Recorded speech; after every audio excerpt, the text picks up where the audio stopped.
শ্রী অদ্বৈত গদাধর শিবাসাদি গৌর ভক্তবৃন্দ, হরে কৃষ্ণ। ওম অজ্ঞানতিমিরান্ধস্য জ্ঞানাঞ্জনশলাকয়া চক্ষুর উন্মিলিতং যেন তস্मै শ্রী গুরবে নমঃ। শ্রীচৈতন্য মনোভীষ্টং স্থাপিতং যেন ভূতলে স্বয়ং রূপ পদামচ্ছং দদাতি সপদান্তিকং। বন্দেহং শ্রীগুরু শ্রীযুতপদকমলং শ্রীগুরুন বৈষ্ণবাংশ শ্রীরূপং সাগ্রজাতং সহগণ রঘুনাথামৃতং তং সজীবং সাদ্বৈতং সাবধূতং পরিজন সহিতং কৃষ্ণ চৈতন্য দেবং শ্রী রাধা কৃষ্ণ পাদাং সহগণ ললিতা শ্রী বিশাখামৃতাংশ। নমো ওম বিষ্ণুপাদায় কৃষ্ণপৃষ্ঠায় ভূতলে শ্রীমতে ভক্তি বেদান্ত স্বামিনীতে নামিনে নমস্তে সরস্বতী দেবে গৌরবাণী প্রচারিণে নির্বিশেষ শূন্যবাদী পাশ্চাত্য দেশ তারিণে। বাঞ্ছা কল্পতরুভ্যশ্চ কৃপা সিন্ধুভ্য এব চ পতিতানাং পাবনেভ্যো বৈষ্ণবেভ্যো নমো নমো। নমো মহাবদান্নায় কৃষ্ণ প্রেম উপদায়তে কৃষ্ণায় কৃষ্ণ চৈতন্য নাম্নে গৌরতিষে নমঃ। পঞ্চতত্মাকং কৃষ্ণং ভক্তরূপ স্বরূপকং ভক্তাবতারং ভক্তাখ্যাং নমামি ভক্ত শক্তিকং। হে কৃষ্ণ করুণা সিন্ধু দীনবন্ধু জগৎপতে গোপেশ গোপিকাকান্ত রাধাকান্ত নমস্তুতে। তপ্ত কাঞ্চন গৌরাঙ্গী রাধে বৃন্দাবনেশ্বরী বিশ্বভানুসুতে দেবী প্রণমামি হরিপ্রিয়ে। নীলাচল নিবাসায় নিত্যায় পরমাত্মনে বলভদ্র সুভদ্রাভ্যাং জগন্নাথায় তে নমঃ। বৃন্দায় তুলসীদেব্যৈ প্রিয়ায় কেশবস্য চ বিষ্ণুভক্তি পদে দেবী সত্যবত্তৈ নমো নমঃ। জয় শ্রীকৃষ্ণ চৈতন্য প্রভু নিত্যানন্দ শ্রী অদ্বৈত গদাধর শিবাসাদি গৌর ভক্তবৃন্দ, হরে কৃষ্ণ কৃষ্ণ কৃষ্ণ হরে হরে, হরে রাম রাম রাম হরে হরে। ওম নমো ভগবতে বাসুদেবায়। হরে কৃষ্ণ। তো আমরা আগের দিন মধ্যলীলা আমরা আগের দিন দামোদর লীলা পড়ছিলাম। তো তার আগে আমরা মধ্যলীলায় চৈতন্য মহাপ্রভু গম্ভীরা লীলার কথা পড়ছিলাম। তো গম্ভীরা লীলায় তো আমরা জানি মহাপ্রভু যে তার শেষ 12 বৎসর গম্ভীরায় মানে পুরীতে যে গম্ভীরায় তার যে ছোট্ট ঘরে তিনি থাকতেন। তো সেই গম্ভীরা লীলায় মহাপ্রভুর যে গম্ভীরা লীলায় তিনি রাধারানীর যে ভগবানের যে বিরহ অবস্থা, সেই বিরহ অবস্থাটা আস্বাদন করার জন্য তিনি গম্ভীরা লীলায় শেষ 12 বৎসর তিনি রামানন্দ রায় এবং স্বরূপ দামোদরকে নিয়ে সেখানে কাটিয়েছেন। তো এই গম্ভীরা লীলার রহস্য লেখার জন্য আমাদের কৃষ্ণদাস কবিরাজ গোস্বামীকে নিত্যানন্দ প্রভু আদেশ করেছিলেন, তুমি চৈতন্য চরিতামৃত লেখো। তো কৃষ্ণদাস কবিরাজ বৃন্দাবনে গেছেন, তার বয়স হয়ে গেছে, তিনি তার হাত কাঁপছে, স্মরণশক্তি ভুলে যাচ্ছেন, চোখে দেখতে পাচ্ছেন না, তবু তিনি চৈতন্য চরিতামৃত লিখছেন। আমি বৃদ্ধ জরাতুর লিখিতে কাপয়ে কর, মনে কিছু স্মরণ না হয়, না দেখি নয়নে না শুনিয়ে শ্রবণে, তবু লিখি এ বড় বিস্ময়। এই অন্তলীলা সার সূত্র মধ্যে বিস্তার, সেই অন্তলীলা সার তিনি মধ্যলীলা 2য় পরিচ্ছেদেই সেই গম্ভীরা লীলাটা সূত্র করে তিনি বর্ণনা করছেন। তিনি বলছেন যে আমার এত বৃদ্ধ হয়ে গেছি, যখন তখন যদি আমার দেহটা চলে যায়, এই লীলাটা যদি বর্ণনা না করতে পারি, তাহলে এই গৌরীয় বৈষ্ণবদের যে পরম ধন, এই লীলাটা যদি তারা আস্বাদন না করতে পারে, অনেক বড় লস হয়ে যাবে। তখন তিনি কী করলেন, তো চৈতন্য চরিতামৃত শেষ করার আগেই তিনি মধ্যলীলার 2য় পরিচ্ছেদেই তিনি এই গম্ভীরা লীলাটা তিনি আমাদের কাছে তুলে ধরলেন সূত্র মধ্যে। হ্যাঁ, যদি কবিরাজ বসে আশঙ্কা হয় যদি মরে যায়, তাহলে যার জন্য আমাকে ভার অর্পণ করেছেন সেই লীলা বর্ণনাই হবে না। ওখানে বৃন্দাবনের যারা মহারাজরা ছিলেন তারাও কৃষ্ণদাস কবিরাজ গোস্বামীকে অনুরোধ করেছিলেন এই গম্ভীরা লীলাটা বর্ণনা করার জন্য। এই লীলায় মহাপ্রভুর অবতরণের যে মুখ্য উদ্দেশ্য, স্বয়ং শ্রীকৃষ্ণ আমরা জানি দাপরে তিনি এসেছিলেন, অনেক লীলা করেছিলেন, রাসলীলা থেকে শুরু করে সমস্ত লীলা করেছিলেন। তো এই যে চৈতন্য মহাপ্রভু হয়ে তিনি কেন আসলেন, তার আসার কি দরকার পড়েছিল, কেন তিনি মহাপ্রভু হয়ে আসলেন। তো তার কারণ হচ্ছে তিনটে মূল উদ্দেশ্য ছিল, তিনটে মুখ্য উদ্দেশ্য আর তিনটে হচ্ছে গৌণ উদ্দেশ্য। তো এই মুখ্য উদ্দেশ্য হচ্ছে কি, তো যখন কৃষ্ণলীলা হয় তো শ্রী রাধারানী এই প্রেম রসের আস্বাদ, শ্রী রাধারানী যে ভগবানকে যে প্রেম করছেন, তিনি যে আস্বাদটা গ্রহণ করেন রাধারানী, সেটা তো কৃষ্ণ বুঝতে পারছে না সেই আস্বাদের ভাগটা কতটা। আর রাধারানীর ভাবে নিজের মাধুর্যের আস্বাদন, সেটাও তো তিনি জানতে পারছেন না। এবং শ্রীকৃষ্ণ আস্বাদনে রাধারানীর কী জাতীয় আনন্দ হয় সেটাও তিনি জানতে পারেন না। এইটাই হচ্ছে তিন বাঞ্ছা, এই তিনটে কারণ, যে রাধারানী কীভাবে তাকে ভজনা করে, কিভাবে আস্বাদন করে, তাকে কীভাবে আনন্দ পায়, সেটা তো আমি জানতে পারছি না। আমি কৃষ্ণ হয়ে আসলো এই তিন বাঞ্ছা পূর্ণ করার জন্য তার এই মহাপ্রভু হয়ে আসা, তার সাথে আমাদের প্রেম বিলানো, মানে কৃষ্ণ প্রেম, আমাদের হরে কৃষ্ণ নাম বিলানো, এইগুলো আনুষাঙ্গিক যা ছিল। শ্রী রাধায়া প্রণয় মহিমা কীদৃশ্য বানাইবা, সাধ্য যেন অদ্ভুত মধুরিমা, কীদৃশ্য বা মদীয় সক্ষাঞ্চস্য মদন ভবত কীদৃশাম ব্যতি লোভা, তদ্ভাবার্থ সমজনী শচী গর্ব সিন্ধু হরিন্দ। তিন বিশেষ হেতুর ইচ্ছায় পরিপূর্ণ করিবার জন্য ভগবান শ্রীকৃষ্ণ শ্রীমতী রাধারানীর ভাবকান্তি অঙ্গীকার করিয়া গৌরাঙ্গ রূপে অবতরণ হইয়াছেন। আমার প্রতি শ্রীরাধার প্রেমের মহিমা কিরূপ, শ্রীরাধা নিজে প্রেমের দ্বারা আমার অদ্ভুত মাধুর্যের আস্বাদন কীরূপে করিয়া থাকেন, সেই মাধুর্যই বা কীরূপ, এবং আমার মাধুর্য আস্বাদনে শ্রীরাধার যে আনন্দ হয় সেই আনন্দই বা কীরূপ। এই তিনটে জিনিস কৃষ্ণ ব্রজে বৃন্দাবনে যখন তিনি এসেছেন দাপর লীলায়, তিনি এগুলো জানতে পারেননি। গম্ভীরা লীলা ক্ষেত্রে শেষ দ্বাদশ বৎসরে কৃষ্ণ বিরহজনিত দিব্য উন্মাদে রাধা ভাবে ভাবিত মহাপ্রভু সে সকল অনির্বচনীয় ভাব ব্যক্ত করেছেন, যে সকল এতই রহস্যময় এবং দুর্বোধ্য যা কেউ তার মর্ম উপলব্ধি করতে সক্ষম নয়। এমন বড় বড় সাধু মহাত্মাদের ক্ষেত্রেও সেটি দুর্লভ বস্তু। সেই ভাব কিভাবে বোঝা যাবে? হ্যাঁ, গুরু কৃপায় হবে, মহাপ্রভু শক্তিদান করলে আস্বাদন হবে, গম্ভীরা লীলার তাৎপর্য হৃদয়ঙ্গম করতে পারা যাবে। যে বা নাহি বুঝে কেহ, শুনিতে শুনিতে সেহ কি অদ্ভুত চৈতন্য চরিত, কৃষ্ণে উপজীবের প্রীতি, জানিবে রসের রীতি, শুনিলেই হইবে বড় ই। তো কৃষ্ণদাস কবিরাজ গোস্বামী বলছে, এই যে চৈতন্য চরিতামৃত লিখে দিয়েছি, এটা মানুষ কী করে বুঝবে? বলছে তার জন্য জ্ঞানের দরকার নেই। যে বা নাহি বুঝে কেহ, যদি কেউ বুঝতেও না পারে, শুনিতে শুনিতে সেহ, শুনতে শুনতেই কি অদ্ভুত চৈতন্য চরিত, কৃষ্ণ উপজীবে প্রীতি, জানিবে রসের রীতি, শুনিলেই হইবে বড় প্রীত। এটা কানে শুনতে শুনতেই সে তার আধ্যাত্মিক জগতের ঊর্ধ্বে উঠে যাবে। তার জন্য বিরাট শিক্ষা জ্ঞানের দরকার নেই। মন দিয়ে শোনো, সাধু মহতের মাঝে বসে তাদের কৃপায় ঠিক বুঝতে পারবে।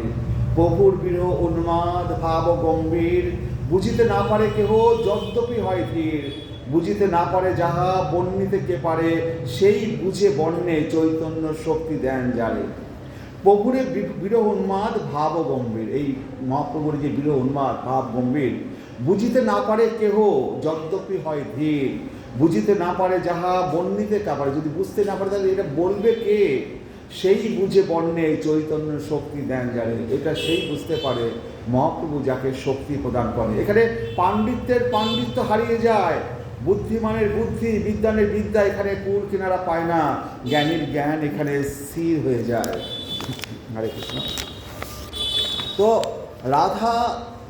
রাধিকার ভাবে প্রভু সদা অভিমান, সেইভাবে আপনাকে হয় রাধা জ্ঞান। স্বরূপ রামানন্দ এই দুইজন লইয়া বিলাপ করেন দুহার কণ্ঠেতে ধরিয়া।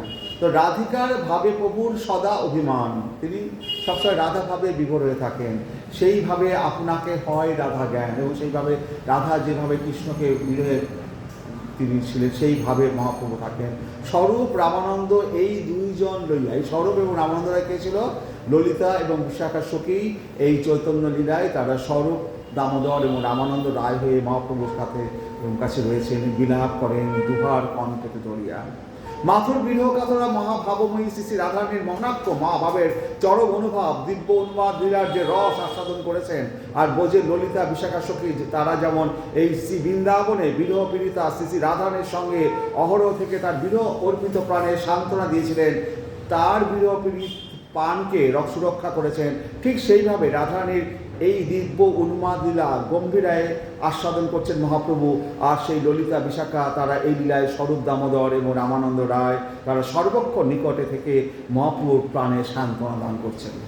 মহাপ্রভু কাটোয়ায় কেশব ভারতের কাছে সন্ন্যাস নেন, তারপর উন্মাদের মতো রার দেশে পরিভ্রমণ করলেন, বৃন্দাবন চলে যাবেন সন্ন্যাস নেওয়ার পরে। পরাত্মনিষ্ঠা মাত্র বেশ ধারণ মুকুন্দ সেবায় হয় সংসার কারণ।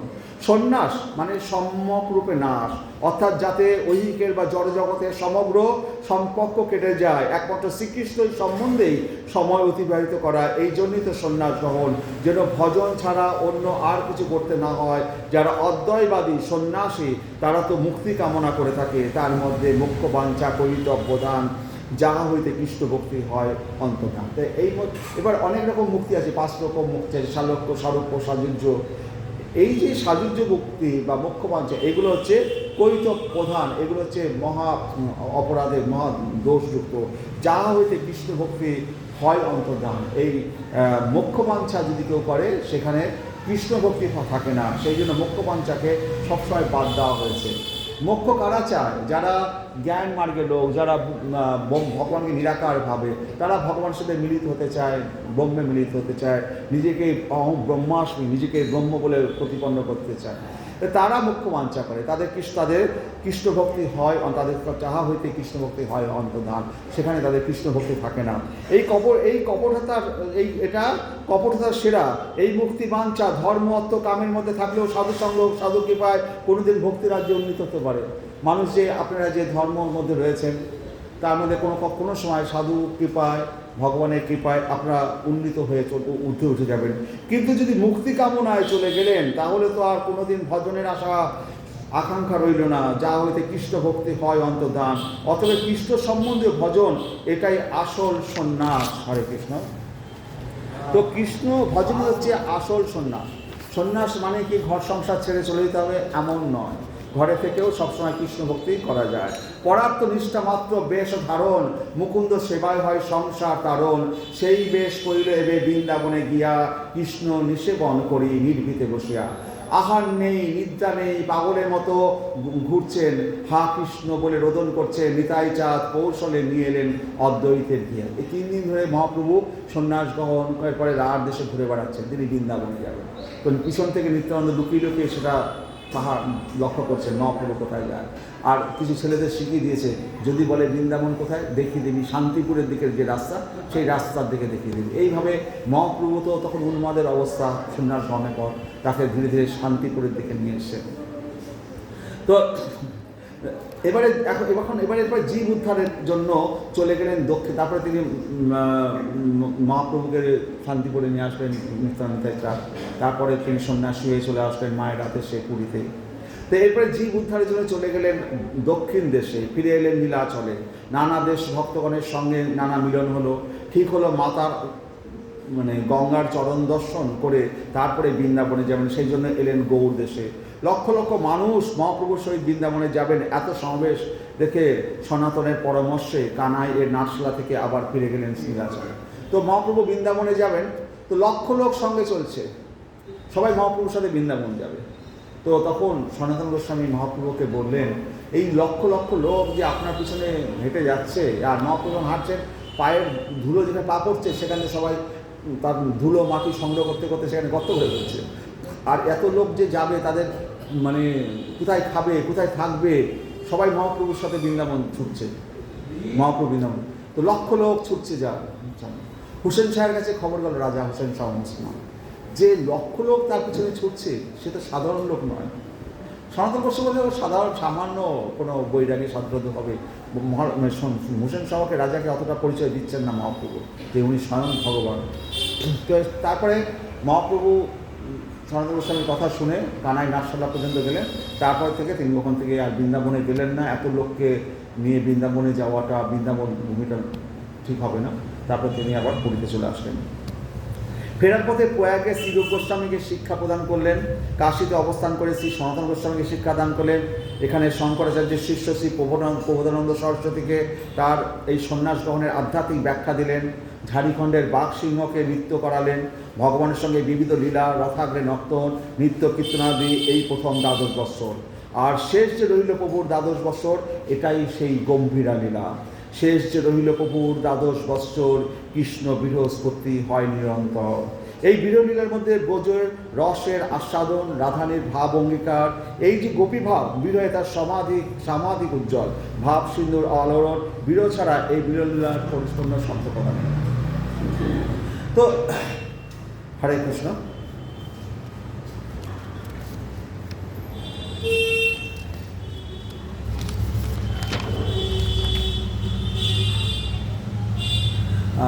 এই বিরহলীলার প্রথম যখন সূত্রপাত ঘটে, যেদিন অক্রূর আসলো কৃষ্ণকে নিয়ে যাচ্ছেন কংসকে বধ করার জন্য, সেটা প্রথম বিরহের শুরু হয়। সেদিন অক্রূর রথ নিয়ে এলেন কৃষ্ণকে নিয়ে যাবার জন্য। সেই অনুভব এমন অধিক রূপে রাধারানীতে প্রকাশিত হলো, না জানি কো মথুরা শয়ে আয়লো, তাহে হেরি কাহে জিউ কেপি, তব ধরি দক্ষিণ পয়ধর পুরয়ে, লোরে নয়ন যুগ ঝাপি, সজনী অকুশল শত নাহি মানি, বিপদক লাখ তিনহ করি না গণিয়ে, কানু বিচ্ছেদে হয়ে জানবে। বৃন্দাবনের ভাষাটা এরকম ছিল, না জানি কো মথুরা শয়ে আয়লো, তাহে হেরি কায়ে জিউ কেপি, তব ধরি দক্ষিণ পয়ধর পুরয়ে, লোরে নয়ন যুগ ঝাপি, সজনী অকুশল শত নাহি মানি, বিপদক লাখ তিনহ করি না গণিয়ে, কানু বিচ্ছেদে হয় জানি। তো রাধারানী সখীকে বলছেন, কে এলো? মনে হয় কেউ যেন এলো মথুরা থেকে। সেই থেকে আমার দক্ষিণ অঙ্গটি বারবার কম্পিত হচ্ছে, প্রাণটা যেন কাঁপছে সখী। এগুলো তো অমঙ্গল সূচনা করে, বোধহয় কোনো অমঙ্গল হবে আমার। হোক অকুশল, শত শত অকুশল হোক, একটা নয় লক্ষ লক্ষ বিপদ হোক, বিপদক লাখ তিনহ করি না গণিয়ে, লক্ষ লক্ষ বিপদকে তিনতুল্য গণ্য করি না। এই যে বিপদ আর ওই যে বাধা, এতেই রাধারানীর প্রেমের রসের পুষ্টি, এই গোপীভাব অনন্ত গুণে উচ্ছ্বলিত হয়ে ওঠে। বিপদ লাখ তিনহ করি না গণিয়ে, কানু বিচ্ছেদ হয় জানি। ঘর বাহির দেখছেন অন্য রূপ, সারা জেগে থাকি, নয়নে নিদ্রা আসে না। কেন এই রূপ হয়? এই যে কৃষ্ণের সঙ্গে মিলন, কৃষ্ণ সেবায় এই মনোরস সবে মাত্র তো বিধাতা গড়ল, আর গড়ার সঙ্গে সঙ্গে এটিকে ভেঙে ফেলল। সখী বলছে, চিন্তা করবে না, এ তোমার একটা অনাগত আশঙ্কা। অত্রানুভাবা গোবিন্দে কান্তা শিশ্লষ্ট অপি মুচ্ছনা, অসহ্য দুঃখ শিকারদপি তৎসুখ কামতা, ব্রহ্মাণ্ড ক্ষোভ কারিত্বম তিরস্য মনিরোদনম, স্বভূতেই অপি তৎসঙ্গ তৃষ্ণা মৃত্যুপে তিস্রবা, দিব্য উন্মাদ দয়োহ পণ্যে বিদ্য দ্বিধনু কীর্তিতা। এটা উজ্জ্বল নীলমণি গ্রন্থের একটা শ্লোক। রাধারানীর মোহনাক্ষ ভাব, সবগুলি দৃষ্টান্ত শ্রী রাধারানীর। প্রথমটি হলো অত্রানুভাবা গোবিন্দে কান্ত সৃষ্ট অপি মুচ্ছনা। প্রথম লাইনটা কি? অত্রানুভাবা গোবিন্দে কান্তা সৃষ্ট অপি মুচ্ছনা। এক সন্ন্যাসী এসেছেন ললিতার সভায়, দ্বারকাধীশ রাজ দর্শন করে এসেছেন। ললিতাদি সখীকে বলছেন, একদা দ্বারকায় শ্রী রুক্মিণীর সহিত রত্নমন্দিরে বিহাররত শ্রীকৃষ্ণ। দ্বারকায় শ্রীকৃষ্ণ রুক্মিণীর সাথে বিহার করছেন। নানা বর্ণ মণিগণের কিরণে সমুদ্ভাসিত সমুদ্রের দর্শন, এমনই সেই রত্নমন্দিরের ছবি, যেন সমুদ্রের সৌন্দর্যকেও খর্ব করছেন। সেই রত্নমন্দিরে রুক্মিণী কর্তৃক সমালিঙ্গিত আছেন কৃষ্ণ। রুক্মিণীর সাথে তিনি পাশে সমালিঙ্গিতভাবে বসে আছেন, মানে একে অপরকে জড়িয়ে ধরে বসে আছেন। ইত্যা অবসরে হঠাৎ শ্রী রাধারানীর সেই কেলি পরিমলের এক ক্ষুদ্র কণিকার স্মৃতি শ্রীকৃষ্ণ অন্তরে জাগরিত হল। কান্তা লিঙ্গিত অবস্থায় মূর্ছিত হয়ে গেলেন শ্রীকৃষ্ণ। তাহলে সেই স্বর্ণ মন্দিরে রুক্মিণীর সাথে কৃষ্ণ আলিঙ্গন অবস্থায় রয়েছে। হঠাৎ করে শ্রীকৃষ্ণের ব্রজের বৃন্দাবনে রাধারানীর কথা মনে পড়ে গেল। সাথে সাথে শ্রীকৃষ্ণ মূর্ছিত হয়ে পড়ে গেলেন। কে বলছেন? একজন সখী, সে দ্বারকায় গিয়েছিল, এই দৃশ্য দেখে এসছে, ললিতাকে এসে বলছে। বিষয় তত্ত্বের উপরে এই যে মৌনাক্য ভাবের কত প্রভাব, এটিকে দেখানো হলো। ভগবান শ্রীকৃষ্ণ হচ্ছে বিষয় আর আমরা হচ্ছি আশ্রয়। যেমন ব্রজের গোপীরা শ্রীকৃষ্ণ যে বিষয়, তারা হচ্ছে আশ্রয়। আর ব্রজে যে মা যশোদা, সে হচ্ছে বিষয় আর গোবিন্দ হচ্ছে আশ্রয়। কারণ গোবিন্দ মা যশোদার আন্ডারে রয়েছেন। মা যশোদা খাওয়ালে খাওয়া হবে, মা যশোদার জামা পরাবে, যেমন জামা পরাবে তেমন পরাবে, গোবিন্দ হচ্ছে সেখানে আশ্রয়। কিন্তু আমাদের কাছে গোবিন্দ হচ্ছে বিষয় আর আমরা হচ্ছে আশ্রয়। আর মা যশোদার কাছে মা যশোদা হচ্ছে বিষয়, গোবিন্দ সেখানে আশ্রয়, ভক্তবৎসল। তো এই যে বিষয় তত্ত্বের উপর এই মোহনাক্য ভাবের কত প্রভাব, এটিতে দেখানো হলো। কান্তা লিঙ্গিত দশা, রুক্মিণীর সাথে জড়িয়ে বসে আছে, দেহে পুলক আসবে, কিন্তু ধ্যানে একটুখানি এক বিন্দু স্মৃতিমাত্র, তাতে মূর্ছা পর্যন্ত হয়ে গেল গোবিন্দের। তত্ত্বানুভাবা গোবিন্দ কান্তা সৃষ্ট অপি মূর্ছনা। দ্বিতীয়টি হলো অসহ্য দুঃখ স্বীকারোপি তৎসুখ কামতা। এখন আশ্রয় তত্ত্বের উপর ক্রিয়া দেখাচ্ছেন। এবার আশ্রয় তত্ত্ব, পূর্বে বিষয় তত্ত্বের উপরে বিষয় কৃষ্ণের উপরে রাধারানীর কথা চিন্তা হলো আর কৃষ্ণ মূর্ছিত হলো। এবার আশ্রয় তত্ত্বের উপর ক্রিয়া দেখাচ্ছেন। পূর্বে বিষয় তত্ত্বের উপরে রাধারানীর মোহনাক্য ভাবের ক্রিয়া একরকম দেখালেন। এখানে রাধারানীর মোহনাক্য ভাবে আশ্রয় তত্ত্বের উপর যে ক্রিয়া, সেটা আমরা দেখতে পাবো। সেটা কি? উদ্ধব মহাশয় বৃন্দাবনে এসেছেন, গোপীগণকে সান্ত্বনা দিচ্ছেন। রাধারানী ভ্রমর গীত শুনে বুঝতে পারলেন যে ইনি হচ্ছেন গোপীগণের পরম প্রধান। তাই রাধারানীর প্রতি তার প্রকারও শ্রদ্ধা হলো। 10 মাস তো থেকেই গেলেন এই বৃন্দাবনে উদ্ধব, সান্ত্বনা দিতে দিতে তাদের সেবা করেন। এদিকে শ্রী গোবিন্দ উদ্ধবের পথপানে চেয়ে বসে আছেন। গোবিন্দ উদ্ধবকে পাঠিয়েছেন বৃন্দাবনে, যে কয়েকদিনের মধ্যে তুমি গোপীদেরকে তুমি আমার যে বার্তা সেগুলো দেবে, তাদেরকে সান্ত্বনা দেবে, মা বাবাকে সান্ত্বনা দেবে, দিয়ে তুমি আমার কাছে ফিরে আসবে। কিন্তু উদ্ধব সেই গোপীদের প্রেমের রহস্য বুঝতে গিয়ে 10 মাস ওখানে কাটিয়ে দিলেন। গোবিন্দ অপেক্ষায় আছে কবে উদ্ধব ফিরে আসবে। 2-4 দিনের জন্য আশা, 10 মাস হয়ে গেল।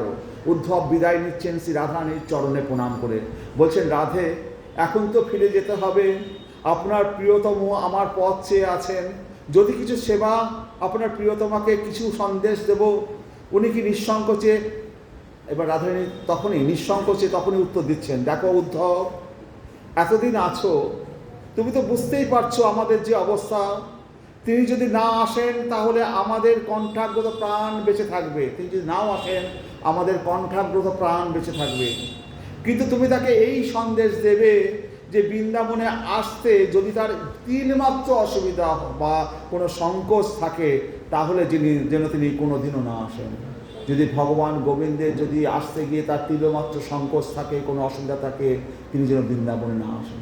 তাহলে ভগবানকে সে কতটা ভালোবাসে রাধারানী, যে তার কোনো এক বিন্দু তাকে কষ্ট দিতে চায় না। তার মনে যদি কোনো সংকোচ থাকে, কোনো অসুবিধা থাকে, তিনি যেন কোনোদিনও বৃন্দাবনে না আসেন। আমরা দুঃখ পাচ্ছি, আমাদের কণ্ঠাগত প্রাণ, আমরা এইভাবে আরও দিন কাটিয়ে দেব, কিন্তু আমার গোবিন্দের যাতে কোনো সংকোচ না হয়, কোনো অসুবিধা না হয়, তার আসতে যদি কোনো সংকোচ হয়, অসুবিধা হয়, তাহলে তিনি যেন কোনো দিন না আসেন।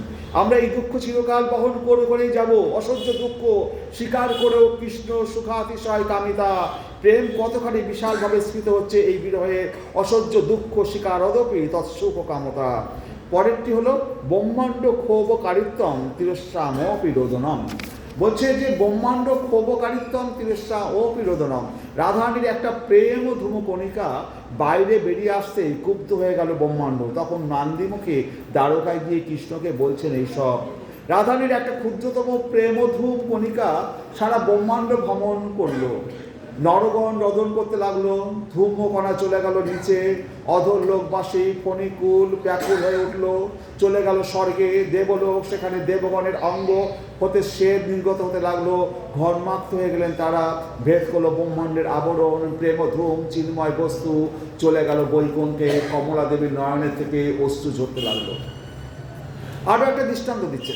একদিন শ্রী রাধারানীর কাছে প্রশ্ন করছে ললিতা, বিশাখা, রাধে, তুমি যে এত জ্বালা হৃদয়ে বহন করছো, নিজজনের কাছে যদি অন্তরের তোমার মর্ম বেদনার কথা কিছুটা ব্যক্ত করো, তাহলে তো অন্তর কিছুটা হালকা হয়। তোমার যে এত দুঃখ কষ্ট, আমাদের কাছে ব্যক্ত করো, আমাদেরকে বলো, তাহলে তোমার তো অন্তর একটু হালকা হবে। তোমার দুঃখ দেখে তো বুঝতে পারছি না যে তোমার অন্তরে কিসের জ্বালা, বলো আমাদের, কিছুটা হালকা হয়ে যাক তোমার হৃদয়। রাধারানী এক কথায় বলছেন, সখী শুনতে চাইবে না, মহা অনর্থের সৃষ্টি হয়ে যাবে। আমার হৃদয়ে যে বিরহ বন্যি জ্বলছে, আমার বাক্যে, আমার নিঃশ্বাসে বা যে কোনো ভাবে যদি কোনো ইন্দ্রিয়ের দ্বারা যদি একটু ধূম কণিকাও বের হয়ে যায়, সারা ব্রহ্মাণ্ড পুড়ে ছাই হয়ে যাবে। এটাই রাধারানীর উক্তি, ব্রহ্মাণ্ডের ক্ষোভ ও কারিতন। মানে রাধারানীর জ্বালা, এত দুঃখ, এত কষ্ট সে ভিতরে সহ্য করে রেখে দিয়েছে। বলছে তার থেকে এক কোণা যদি বেরিয়ে যায়, সারা ব্রহ্মাণ্ড ধ্বংস হয়ে যাবে। মহাপ্রভু যখন অন্তর্ধান হয়েছেন, সনাতন গোস্বামী বৃন্দাবনে বটবৃক্ষের তলে বসে তিনি ভক্তদেরকে ভাগবত পাঠ শ্রবণ করাচ্ছেন। সবাই ভাগবত পাঠ শ্রবণ করছে, কাছ থেকে একটা পাতা এসে, বটের পাতা এসে সনাতন গোস্বামীর গায়ে পড়েছে। সাথে সাথে পাতাটা আগুন জ্বলে উঠল। সবাই ভক্তরা জিজ্ঞাসা করছে সনাতন গোস্বামীকে, গুরুদেব আপনার গায়ে পাতা করে আগুন জ্বলে উঠল, এত বিরহ কিসে? সনাতন গোস্বামী যে মহাপ্রভু অন্তর্ধান হয়েছে, তার যে বিরহ, সেই বিরহটাকে চেপে রেখেছে, প্রকাশ করছে না। একটা গাছের পাতা যেই পড়েছে, পাতাটায় আগুন জ্বলে উঠেছে। এই সমস্ত বৈষ্ণবেরা তারা প্রকাশ করতো না কখনো তাদের বিরহ ভাব, তাদের ভিতরের অন্তরের কথা। সভূতই অপি তৎসঙ্গ তিসগ মৃত্যু স্বভাব। রাধারানী একদিন সখীগণকে বলছেন, সখীরে যদি আমার দশমী দশা আসে, মৃত্যু আসে, তাহলে এ রসে মৃত্যু নাই, কারণ এটি সচ্চিদানন্দের প্রেমের বিগ্রহ।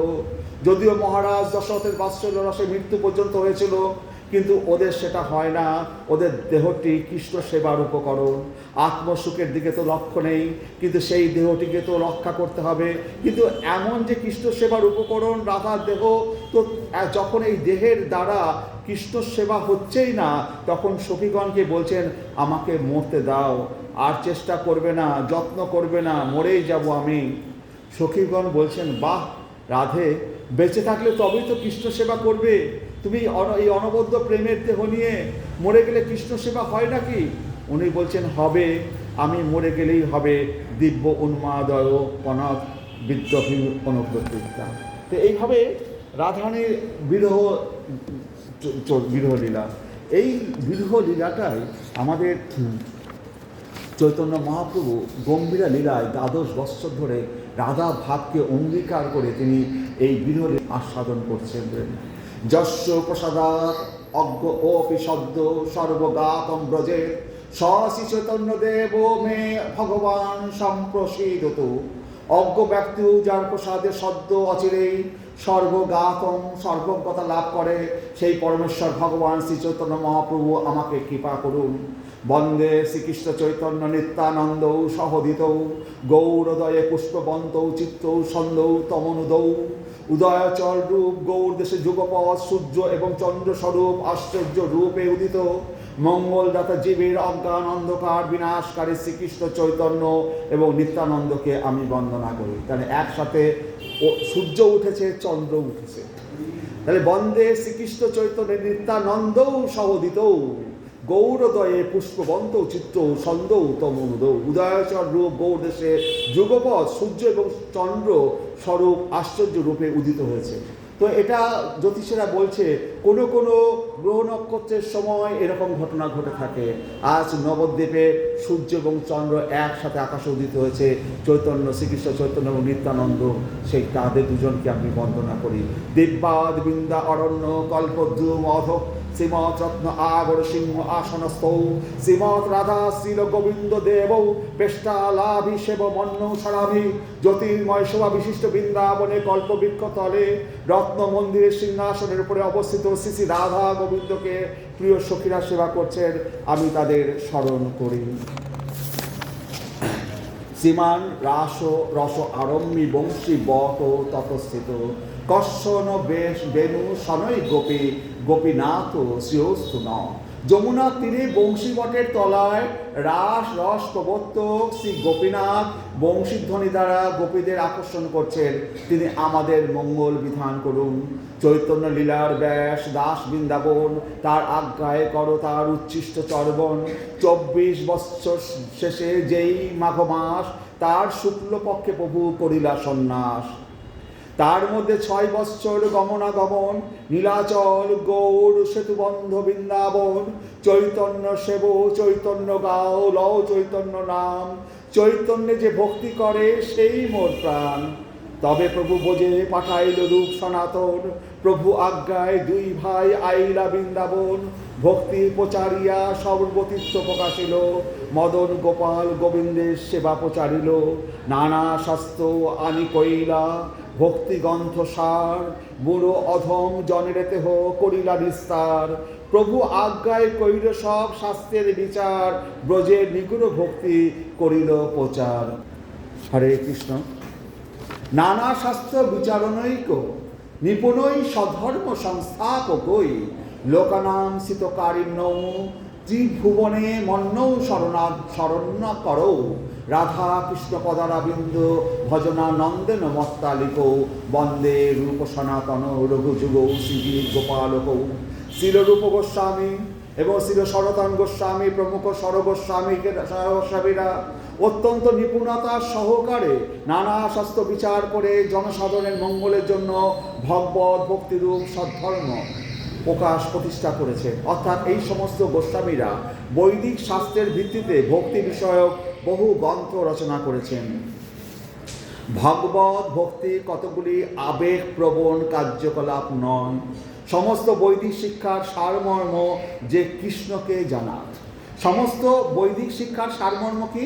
শ্রীকৃষ্ণকে জানা। বেদ তো এত বিশাল বেদ, ঋগ্বেদ, সামবেদ, যজুর্বেদ, অথর্ববেদ, সমস্ত বেদের মূল বিষয় কি? শ্রীকৃষ্ণকে জানা। এই বেদ থেকে আমরা শ্রীকৃষ্ণকে যদি না জানতে পারি তাহলে সে বেদ পড়া বৃথা। না জানিয়া না শুনিয়া যদি কেউ বেদ পড়ে মানে অমৃত ভাবিয়া সে বিষ পান করে। তো না জেনে না বুঝে যদি কেউ বেদ পড়ে তাহলে সে অমৃতপের বিষ পান করবে। কিন্তু বেদ পড়তে গেলে জানতে হবে ওই বেদের মধ্যে কৃষ্ণ কথা ছাড়া আর কিছু নেই, শুধু কৃষ্ণ কথাই লেখা আছে বেদের মধ্যে। কিন্তু সাধারণ মানুষ, সাধারণ পাঠক সেটা খুঁজে পাবে না। সর্বস্ব চাহম হৃদি সন্নিবিষ্ট ভক্ত স্মৃতি জ্ঞানম অপহনম চ, বেদস্য সর্ব অহমেব বেদ্য বেদান্ত কীত বেদ বেদ চাহম। আমি সমস্ত জীবের হৃদয়ে অবস্থিত এবং আমার থেকে স্মৃতি জ্ঞান ও বিলোপ হয়। আমি সমস্ত বেদের জ্ঞাতব্য এবং আমি বেদান্ত কর্তা ও বেদবিদ। ভগবান গীতায় শ্রীকৃষ্ণ বারবার বলছেন যে এই বেদের বেদান্ত কর্তা, এই বেদ সৃষ্টি করেছে আমি, আর আমি এই বেদকে একমাত্র জানি, বেদবিদ, বেদান্ত। আর এই সমস্ত জীবের হৃদয়ে অবস্থিত, আমার থেকে স্মৃতি জ্ঞান এবং বিলোপ হয়। আমরা যে কেউ কম জ্ঞানী ভাবি, কেউ বেশি জ্ঞানী ভাবি নিজেদেরকে, আমাদের এই জ্ঞান স্মৃতি সমস্ত কিছু সেই ভগবানই নিয়ন্ত্রণ করছে, আমাদের হাতে কিছু নেই। আমরা ভাবছি আমি বেশি জ্ঞানী, ও বেশি কম জ্ঞানী, এটা আমাদের ভাবার কোনো দরকারই নেই। কারণ কি আমরা কি জানি? কাজী নজরুল ইসলামকে দেখলাম, অত বড় কবি, হ্যাঁ, কি হলো? শেষ জীবনে সে মুখ দিয়ে কথা বলতে পারছে না, খাইয়ে দিচ্ছে, খাচ্ছে, তার সমস্ত স্মৃতি বিলোপ হয়ে গেছে। তো গোবিন্দ স্মরণে না গেলে পরে আমাদেরকে কি হতে পারে আমরা নিজেরাও জানি না। আমরা কিসের অহংকার করব? জ্ঞানের, শরীরের, দেহের কোনো অহংকার আমাদের কিছু নেই। এক মুহূর্তে গোবিন্দ সব কিছু কেড়ে নিতে পারে, সব অহংকার ধোঁয়ায় দূষিত হতে পারে। হরে কৃষ্ণ। তো শ্রী চৈতন্য মহাপ্রভু বিশেষভাবে বলে গেছেন যে বৃন্দাবন ধাম এবং বৃন্দাবন লীলা হৃদয়ঙ্গম করতে হলে যথেষ্ট শাস্ত্র জ্ঞান প্রয়োজন। সে সম্বন্ধে শ্রীমদ্ ভাগবতে বলা হয়েছে ভক্তা শ্রুত গৃহীতয়া, অর্থাৎ ভগবত ভক্তি গ্রহণ করতে হয় বৈদিক জ্ঞানের মাধ্যমে। তৎস ধারণা মনয়, বৈদিক শাস্ত্র সিদ্ধান্ত শ্রবণ করার ফলে ঐকান্তিক নিষ্ঠা সম্পন্ন ভক্তেরা ভগবত তত্ত্ব বিজ্ঞান লাভ করেন। হরে কৃষ্ণ। য কৌমর হর স এব হি বরস্তা এব চৈত্র খপাসে চ উন্মীলিত মালতী সুরভয় পৌরা কদম্ব নীলা সা চৈবাস্মি তথাপি তত্ত্ব সুরত ব্যাপার লীলাবিধৌ রেবা বোধসী বেতসী তরুতলে চেত সমুৎকণ্ঠতে। যিনি কৌমার কালে রেবা নদীর তীরে আমার চিত্ত হরণ করেছিলেন। রাধারানী বলছে যে কৌমার কালে মানে রানীর যখন যৌবন কাল, সেই কৌমার কালে, তো রেবা নদীর তীরে, সেই যমুনা নদীর তীরে আমার চিত্ত হরণ করেছিলেন শ্রীকৃষ্ণ। তিনি এখন আমার বরস্থা, এখন আমার পতি হয়েছেন। এখন সেই চৈত্র মাসের জ্যোৎস্না আলোকিত রজনীতে সেই পুষ্পিত মালতী পুষ্পের সৌরভও রয়েছে, আর সেই মধুর সমীরণ কদম্ব কানন থেকে প্রবাহিত হচ্ছে। সুরতরু ব্যাপার লীলাকার্যে আমি সেই নায়িকা উপস্থিত, তথাপি আমার চিত্ত এই অবস্থায় সন্তুষ্ট না হয়ে রেবা নদীর তীরে বেতসী তরুতলে নিতান্ত উৎকণ্ঠিত হচ্ছে।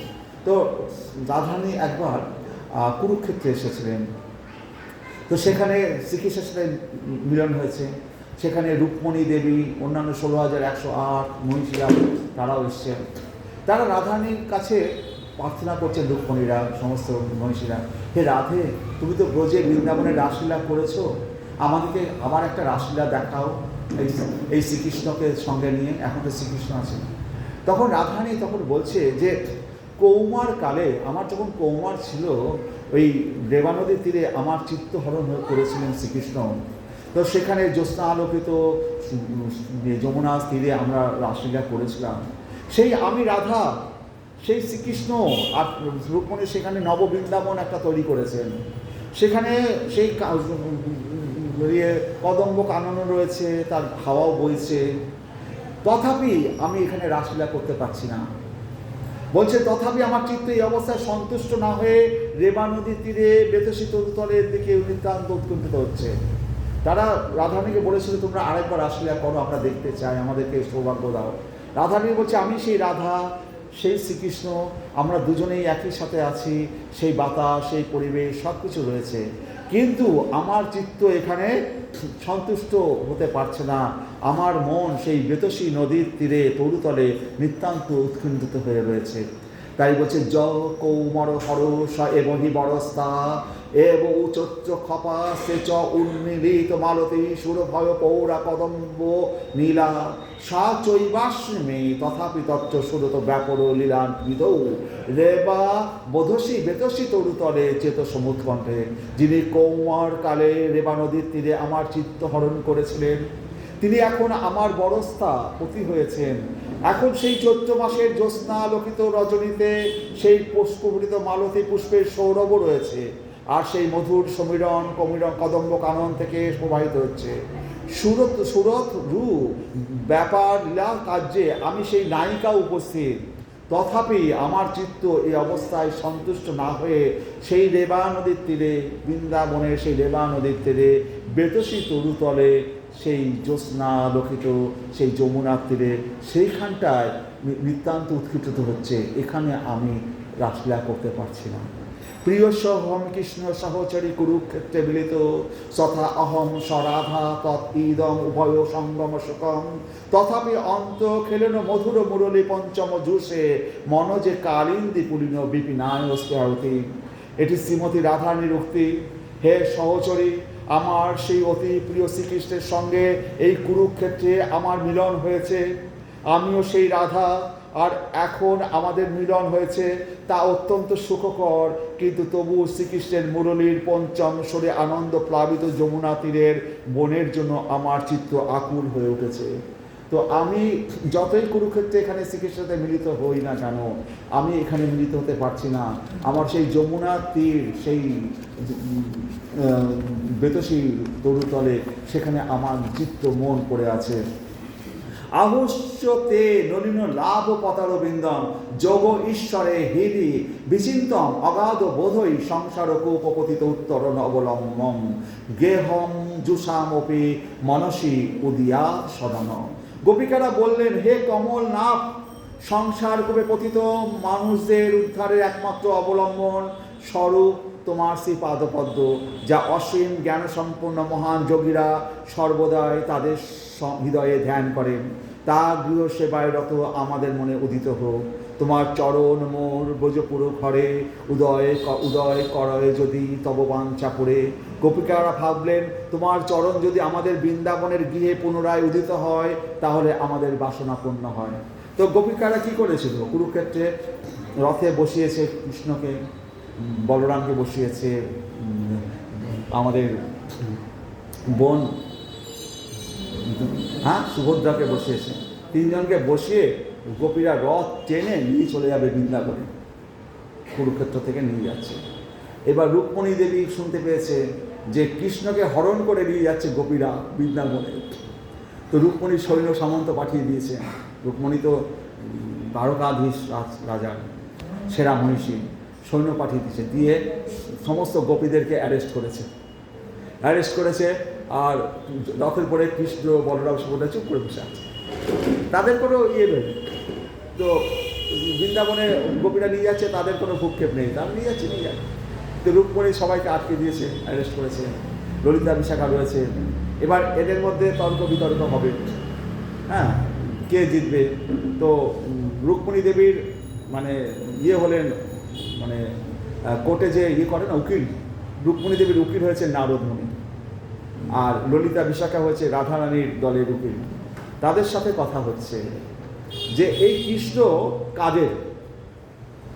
রুক্মিণী দেবী বলছে যে নারদ মুনি বলছে তো কৃষ্ণ রুক্মিণী দেবীর, সে রাজা দ্বারকাধীশ, তাকে তোমরা চুরি করে নিয়ে যাচ্ছ, তোমাদেরকে সবাইকে বন্দি করে রাখা হবে, হ্যান পাবে। তো ললিতা বিশাখা বলছে আর তোমরা কি, তোমরা তো বৃন্দাবনের একেবারে ঘোল বেচো, দুধ বেচো, দই বেচো, তোমাদের কি অর্থ আছে, ধন দৌলত আছে, কত ধন দৌলত আছে, লাগে নিয়ে যাও, আমাদের কৃষ্ণকে ছেড়ে দাও, আমাদের দ্বারকায় প্রচুর ধন দৌলত আছে। তখন ললিতা বিশাখা বলছে ওই ধন দৌলতের কথা আমাদের কাছে বলো না, আমাদের বৃন্দাবনে যে কামধেনু আছে না, যে সমস্ত কাম তরুগুলো রয়েছে, তাদের কাছে চাইলে লক্ষ লক্ষ ধন দৌলত ঐশ্বর্য পাওয়া যায়। আমরা ওসব ধন দৌলত ঐশ্বর্য চাই না, আমরা কৃষ্ণকেই ভালোবাসি, আমাদের ধন দৌলত ঐশ্বর্য লাগে না। ওই ধন দৌলত ওই যদি বলো আমরা তোমাদেরকে দেবো, কত ধন দৌলত চাই, কিন্তু কৃষ্ণকে আর ছাড়বো না। আর কৃষ্ণের কথা বলছো, আমরা সব খবর পেয়েছি, কৃষ্ণ রাত্রিবেলায় মাঝরাতে লাফিয়ে কেঁদে কেঁদে উঠে ললিতা বিশাখা রাধে বলে চিৎকার করে কেঁদে ওঠে। যদি কৃষ্ণ তোমাদেরই হতো, তা রাত্রিবেলায় কৃষ্ণ এইভাবে কাঁদতো না আমাদের জন্য। তো কৃষ্ণ কাদের? কৃষ্ণ আমাদের। তো নারদ মুনি হেরে গেছিলেন ললিতা বিশাখাদের কাছে, হ্যাঁ, হরে কৃষ্ণ।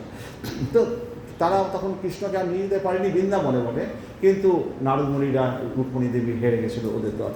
তাই বলছে তোমার চরণ মোর বোজপুরে ঘর, উদয় করে যদি তব বাঞ্ছা পুরে। গোপিকারা ভাবলেন তোমার চরণ যদি আমাদের বৃন্দাবনের গিয়ে পুনরায় উদিত হয়, তাহলে আমাদের বাসনা পূর্ণ হয়। তুমি তো এখন দ্বারকাধীশ, আবার যদি বৃন্দাবনে তোমার চরণ উদিত হয়, তাহলে আমাদের বাসনা পূর্ণ হয়। যাতে লীলা রস পরিমল উদ্গারি বন্যা করিতা, ধন্যা খৌনি বিলসতি বৃতা মাধুরী মাধুরী ভি, তত্র অস্মাভি চটুল পশুভি ভাব মুগ্ধ অন্তরাভি, সঙ্গীত তম কলয় বদন উল্লাসী বেণু বিহারণ। গোপিকারা বললেন হে কৃষ্ণ, মথুরা মণ্ডলের মাধুরী দ্বারা পরিবৃত ধন্যা বৃন্দাবনের ভূমির বনসমূহ তোমার লীলা বিলাসের সৌরভ দ্বারা আবৃত হয়ে রয়েছে। সেই অনুকূল পরিবেশের ভাব দ্বারা বিমুগ্ধ চিত্ত আমাদের সঙ্গে মিলিত হয়ে বংশী বাদন তুমি সেই লীলা বিলাস করো। হে শ্রীকৃষ্ণ, তুমি তোমার জন্য সেই বৃন্দাবন ভূমি অপেক্ষা করছে, তুমি আবার ফিরে আসো, তুমি আবার সেই বংশী ধ্বনি করো। এই মতো মহাপ্রভু দেখি জগন্নাথে, সুভদ্রার সহিত দেখে বংশী নাই হাতে, ত্রিভঙ্গ সুন্দর ব্রজে ব্রজেন্দ্র নন্দন, কাহা পাবো ওহে বাঞ্ছা বারে অনুক্ষণ। রাধিকা উন্মাদ জয়ছে উদ্ধব দর্শনে, উৎখন্না পোলাপ তৈছে প্রভুর রাত্রি দিনে, দ্বাদশ বৎসর শেষে ওইছে গোঙাইল, এই মতো শেষ লীলা চিরি দানে কইল। ঠিক যেমন শ্রীমতী রাধারানী উদ্ধবকে দর্শন করে ভ্রমরের সঙ্গে প্রলাপ করেছিলেন, শ্রী চৈতন্য মহাপ্রভু তেমনই রাত্রি দিন ভাবাবিষ্ট হয়ে উন্মাদের মতো প্রলাপ করেছিলেন। এই উন্মাদনা সাধারণ উন্মত্ততা নয়। শ্রী চৈতন্য মহাপ্রভু যে উন্মাদের মতো নিরন্তর প্রলাপ বলছিলেন, তা ছিল দিব্য ভগবত প্রেমের বিকাশ। অধীর মহাভাবে মদন এবং মাদন দুই প্রকার ভেদ। মদন ভাব পরিশ্লেষ দশায় মোহন ভাবে প্রসিদ্ধ। মোহনে বিচ্ছেদ হেতু বিবশতা ক্রমে সাত্ত্বিক ভাবসমূহ সুষ্ঠুরূপে প্রদীপ্ত হয়। কোনো অনবচ্চনীয়ার বৃত্তিলবদ্ধ মোহনের ভৌমতুল্য বিচিত্রতাপূর্ণ অবস্থাকে দিব্য উন্মাদ বলে। তখন উদ্ঘন্না প্রলাপাদি উন্মাদনা প্রকাশ পায়। শ্রীমতী রাধারানীর উন্মাদনার কথা বর্ণনা করে উদ্ধব শ্রীকৃষ্ণকে বলেছিলেন, হে কৃষ্ণ, তোমার বিরহে অত্যন্ত অধীরা হয়ে শ্রীমতী রাধারানী কখনো কুঞ্জে শয্যা রচনা করছিলেন, কখনো শ্যামবর্ণ মেঘকে তিরস্কার করছিলেন, এবং কখনো কখনো গভীর অন্ধকারাচ্ছন্ন অরণ্যে বিচরণ করছিলেন। এইভাবে তিনি উন্মাদে মতো হয়ে গেছেন। তো রাধারানীর কৃষ্ণের বিরহে কখনো তিনি রাত্রিবেলা অন্ধকারে হেঁটে বেড়াচ্ছেন, কারণ অন্ধকার তো কালো। কখনো এইরকমভাবে, কখনো এইরকম প্রাধান্যের অবস্থা, কখনো তিনি তমাল বৃক্ষকে জড়িয়ে ধরছেন কৃষ্ণ ভেবে, কখনো মেঘের দিকে ছুটে যাচ্ছেন কৃষ্ণের গায়ের রঙে বর্ণ। সন্ন্যাস করি 24 বৎসর কহিলা যে কর্ম, অনন্ত অপার তার কে জানিলে মর্ম। সন্ন্যাস গ্রহণে পর শ্রী চৈতন্য মহাপ্রভুর একমাত্র লক্ষ্য ছিল বৃন্দাবন যাওয়া।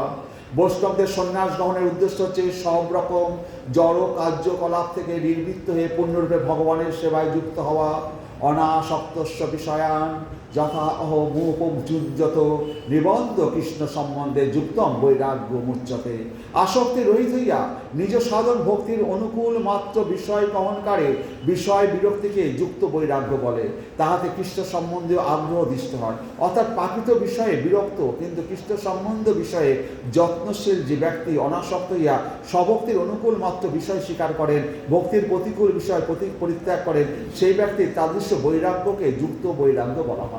তো যুক্ত বৈরাগ্য কাকে বলে? আমরা ঘরে থাকবো, খাওয়া দাওয়া করবো, সমস্ত কিছু করব, কিন্তু মন পড়ে থাকবে কৃষ্ণের চরণে, একে বলে যুক্ত বৈরাগ্য। যুক্ত বৈরাগ্য এই কলিযুগে আমাদের যুক্ত বৈরাগ্য করতে হবে। আমরা ঘর করব, সংসার করব, বাজার করব, হাট করব, কিন্তু মন যেন সবসময় কৃষ্ণ চরণে পড়ে থাকে, এটাকে বলা হয় যুক্ত বৈরাগ্য। প্রেমেতে বিহ্বল বাহ্য নাহিক স্মরণ, রার দেশে 3 দিন করিলা ভ্রমণ। নিত্যানন্দ প্রভু মহাপ্রভুর কে ভুলাইয়া গঙ্গা তীরে লইয়া আইলা যমুনা বলিয়া। তো যখন রার দেশে সন্ন্যাস গ্রহণের পর মহাপ্রভু ঘুরছে, তখন যখন আমাদের শান্তিপুরের গঙ্গা, শান্তিপুরে যদি আপনারা যেয়ে থাকেন, শান্তিপুরের গঙ্গার এপারে হচ্ছে অদ্বৈত আচার্যের বাড়ি, ওই পারে হচ্ছে শান্তিপুরের আর।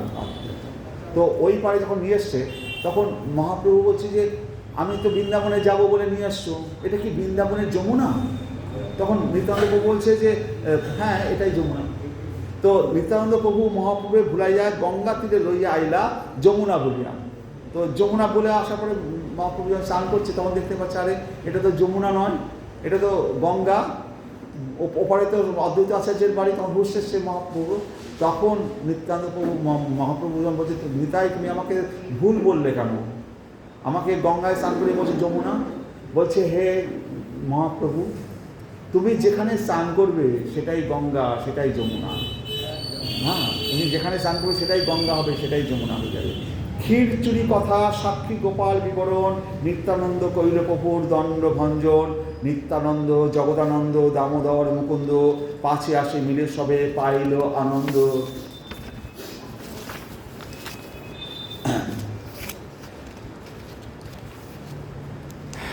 বিচ্ছেদে অস্মিন প্রভু অন্তলীলা সূত্র অনুবর্ণনে, গৌরস্ব কৃষ্ণ বিচ্ছেদ পুলাপাদি অনুবর্ণতে। শ্রী চৈতন্য মহাপ্রভুর অন্তলীলা সূত্র বর্ণনা করার সময় আমি কৃষ্ণদাস কবিরাজ গোস্বামী এই পরিচ্ছেদে কৃষ্ণ বিরহে শ্রী চৈতন্য মহাপ্রভুর পুলাপাদি অপ্রাকৃত ভাব বর্ণনা করছি। জয় জয় শ্রী চৈতন্য, জয় নিত্যানন্দ, জয় দ্বৈত চন্দ্র, জয় গৌর ভক্তবৃন্দ। শেষ যে রহিল প্রভুর 12 বৎসর, কৃষ্ণের বিয়োগ স্ফূর্তি হয় নিরন্তর। শ্রী রাধিকার চেষ্টা যেন উদ্ধব দর্শনে, এই মতো দশা প্রভুর হয় রাত্রি দিনে।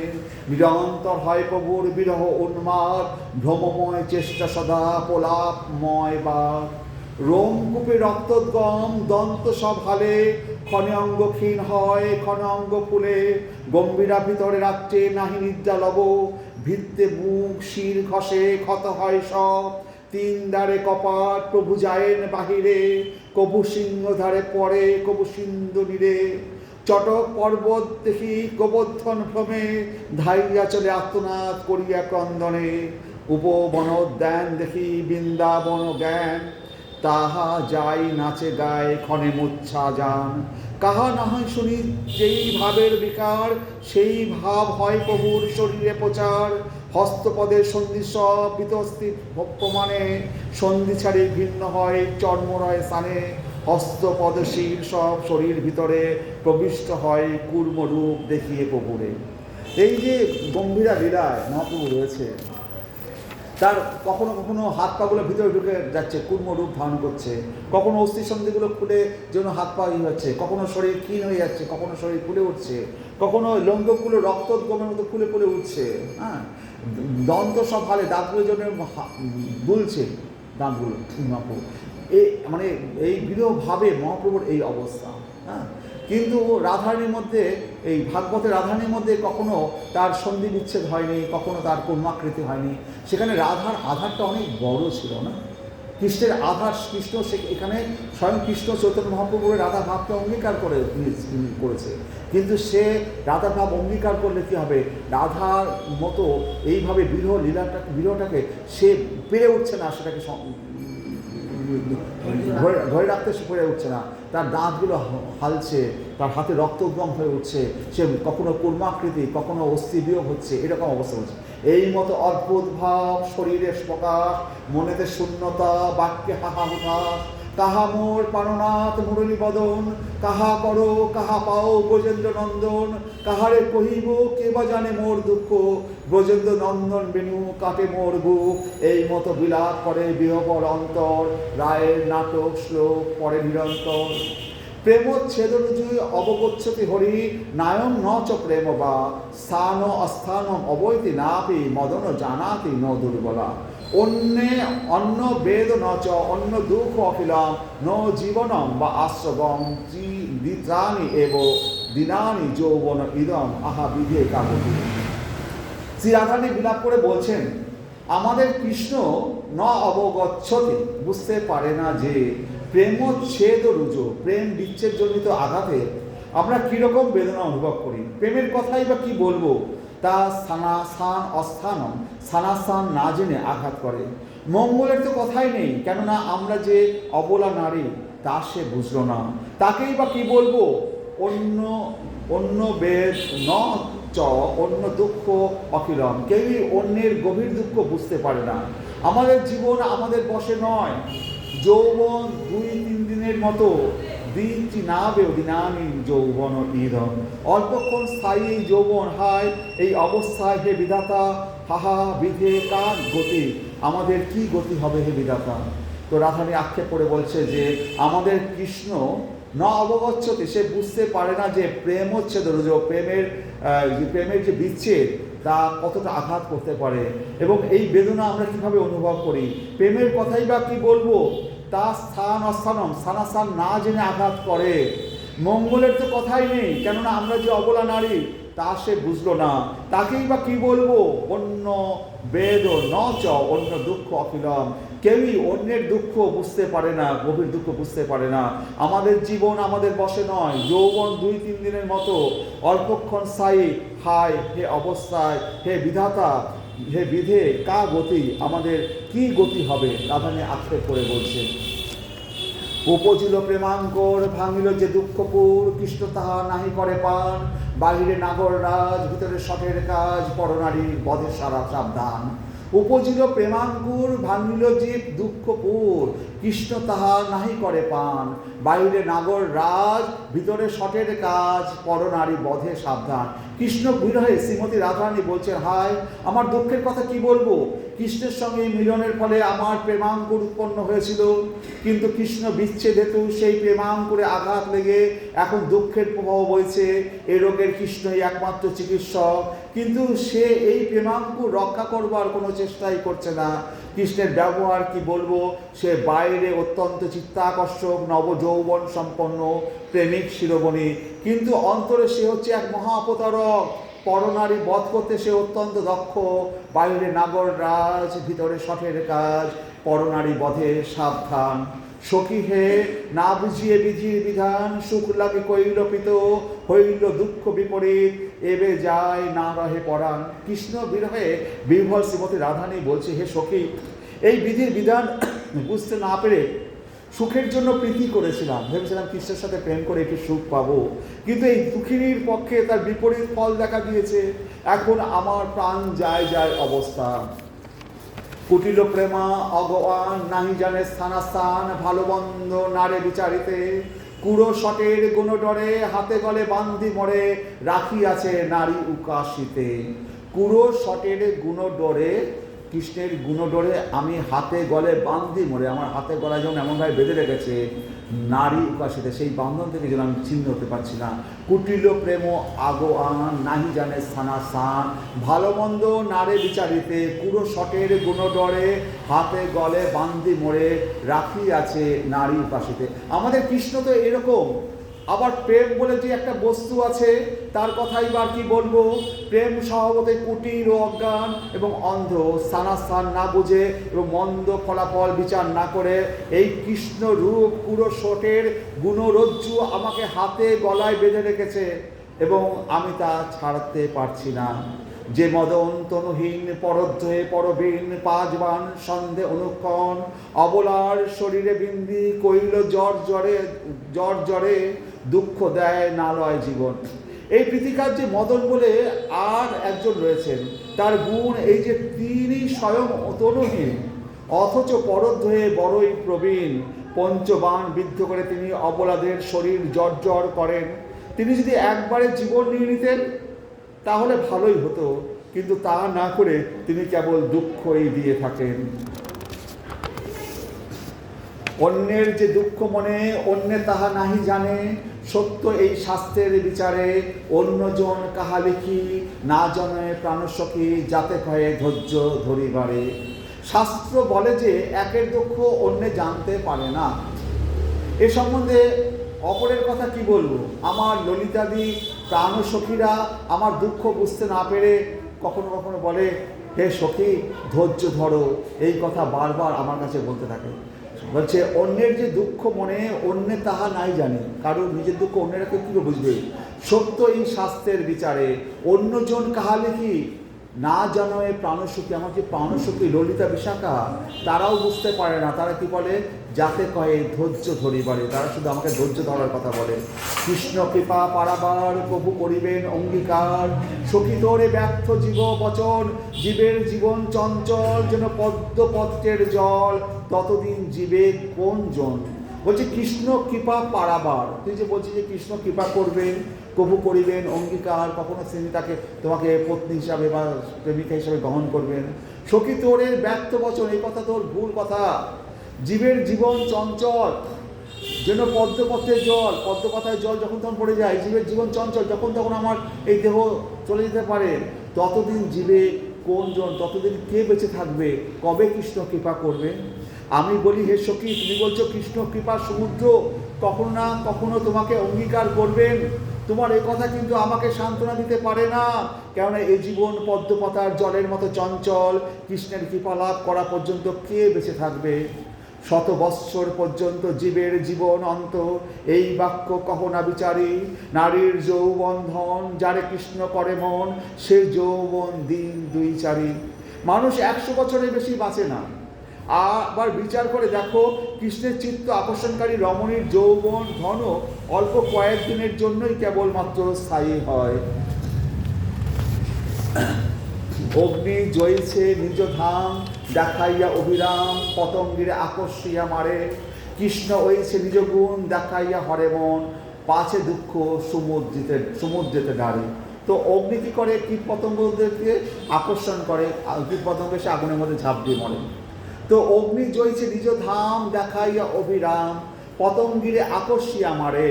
কৃষ্ণ হইছে নিজ গুণ, দেখাইয়া হরে মন, পাছে দুঃখ সমুদ্রেতে ডারে।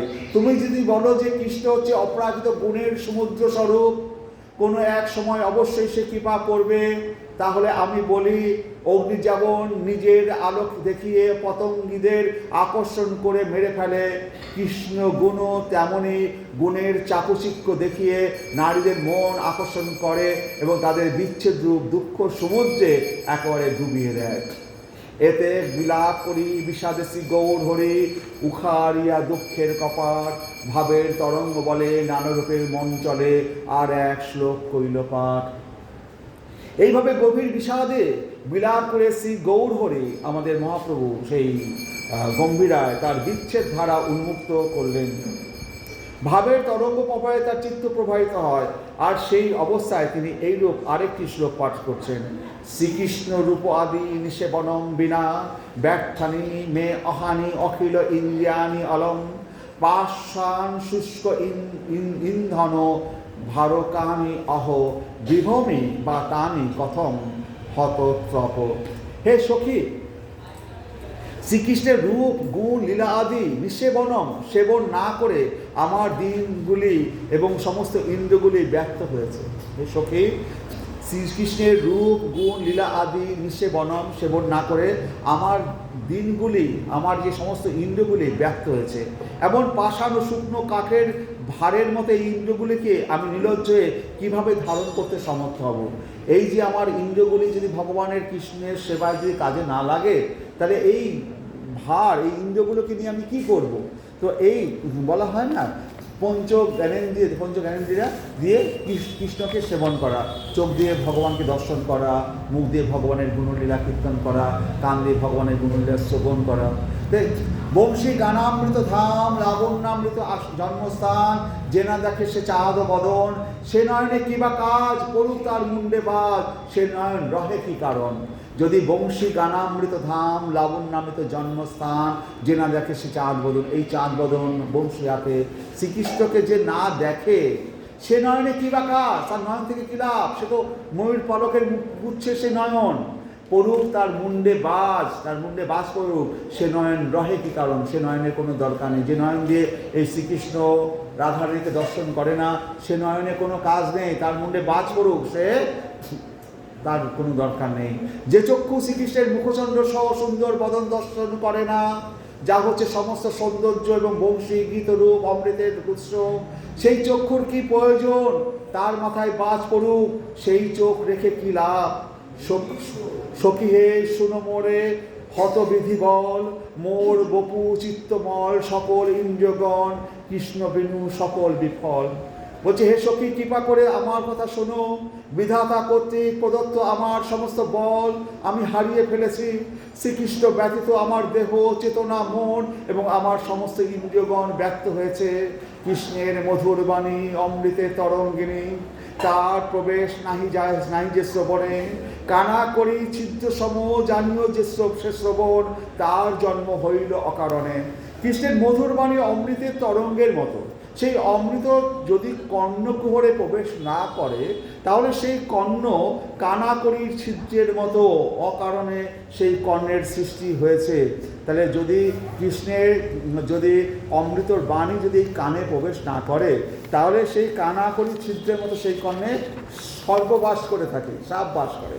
কৃষ্ণের অধরাবৃত কৃষ্ণ গুণচরিত সুধা সার স্বাদ বিনিন্দন, তার স্বাদ যে না জানে জন্মিয়া না মইল কেনে, সে রসনা ভেদ জিহ্বা সম। বলছি যে যখন বর্ষা হয়, ব্যাঙগুলো ডাকে না, তো সাপ তো দেখতে পায় না, তো সাপ যখন ব্যাঙ ডাকে, এসে সাপটা এসে ব্যাঙকে কামড়ে খায়। তো আমরা যদি ভগবানের কথা না বলি, আমরা যদি ব্যাঙের মতো ব্যাঁ ব্যাঁ করে ডাকি, তো কাল সর্প এসে আমাদেরকে গ্রাস করে ফেলবে।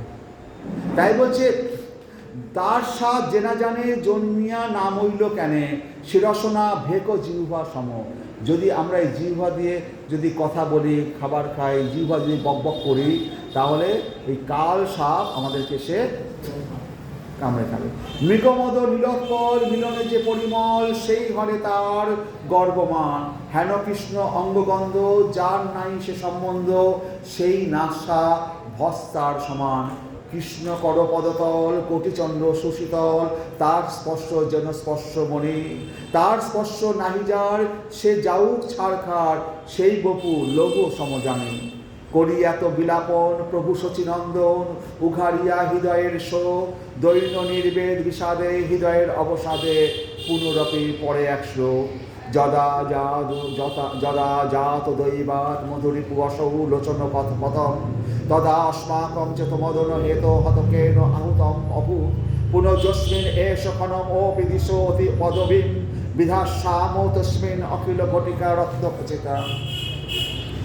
দৈবাত শ্রীকৃষ্ণের রূপ আমার নয়ন পথগামী হলে, আমার চিত্ত দর্শন সৌভাগ্য মদ কর্তৃক হত হওয়ায় মদন ও আনন্দ নামক কোনো তত্ত্ব তা অপহরণ করেছিল এবং আমাকে প্রাণ ভরে সেই ইষ্টদেবকে দেখতে দেয়নি।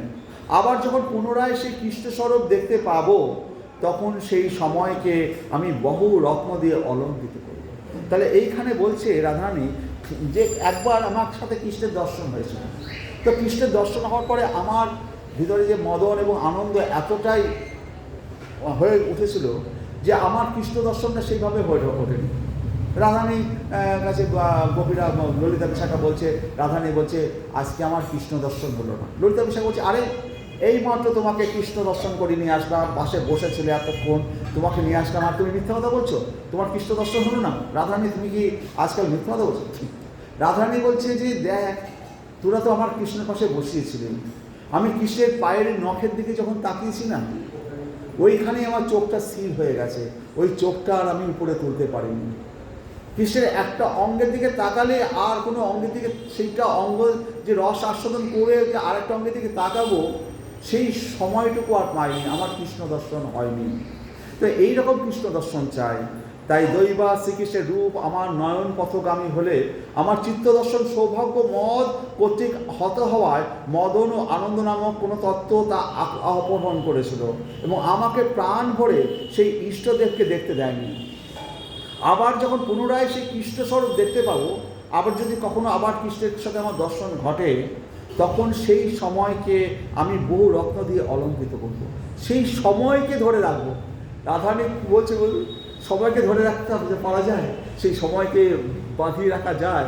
আপনার ছোটোবেলার দিনটা চলে গেছে, সেই দিনগুলো যদি বাঁধিয়ে রাখা যেত, সেই সময়কে যদি ধরে রাখা যেত, তো এটা রাধারানী বলছে সেই সময়কে, সেই কৃষ্ণ দর্শনের সময়টাকে আমি ধরে রাখতে চাই, তাকে বাঁধিয়ে রাখতে চাই রত্ন দিয়ে।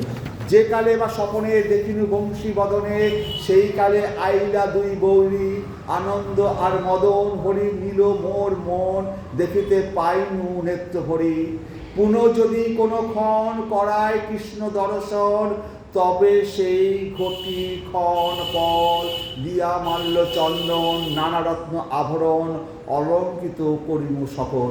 পুনরায় যদি আবার কোনো সময় শ্রীকৃষ্ণকে দর্শন করার সৌভাগ্য হয়, তাহলে মালা চন্দন এবং নানা রত্ন অলঙ্কার দিয়ে আমি সেই সময়টিকে অলঙ্কৃত করব।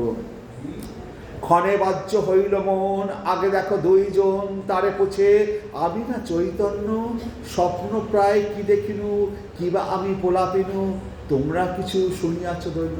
এতক্ষণ তো মহাপ্রভু সেই গম্ভীরা লীলায় এরকম পোলাপ বকছিলেন, এবার তার জ্ঞান ফিরে এসছে। জ্ঞান ফিরে এসে ক্ষণ বাহ্য হইল মন, যখন বাহ্য ফিরে এসছে, আগে দেখে দুইজন, তার সামনে দেখছে স্বরূপ দামোদর রামানন্দ বসে আছে, তারে পুছে, তাদেরকে জিজ্ঞাসা করছে আমি না চৈতন্য, আমি তো চৈতন্য মহাপ্রভু, স্বপ্ন প্রায় কি দেখিনু, কিবা আমি পোলাপিনু, আমি একটা কি পোলাপ বকছিলাম, তোমরা কিছু শুনিয়াছ দৈন্য, তোমরা কি কিছু শুনিয়াছ?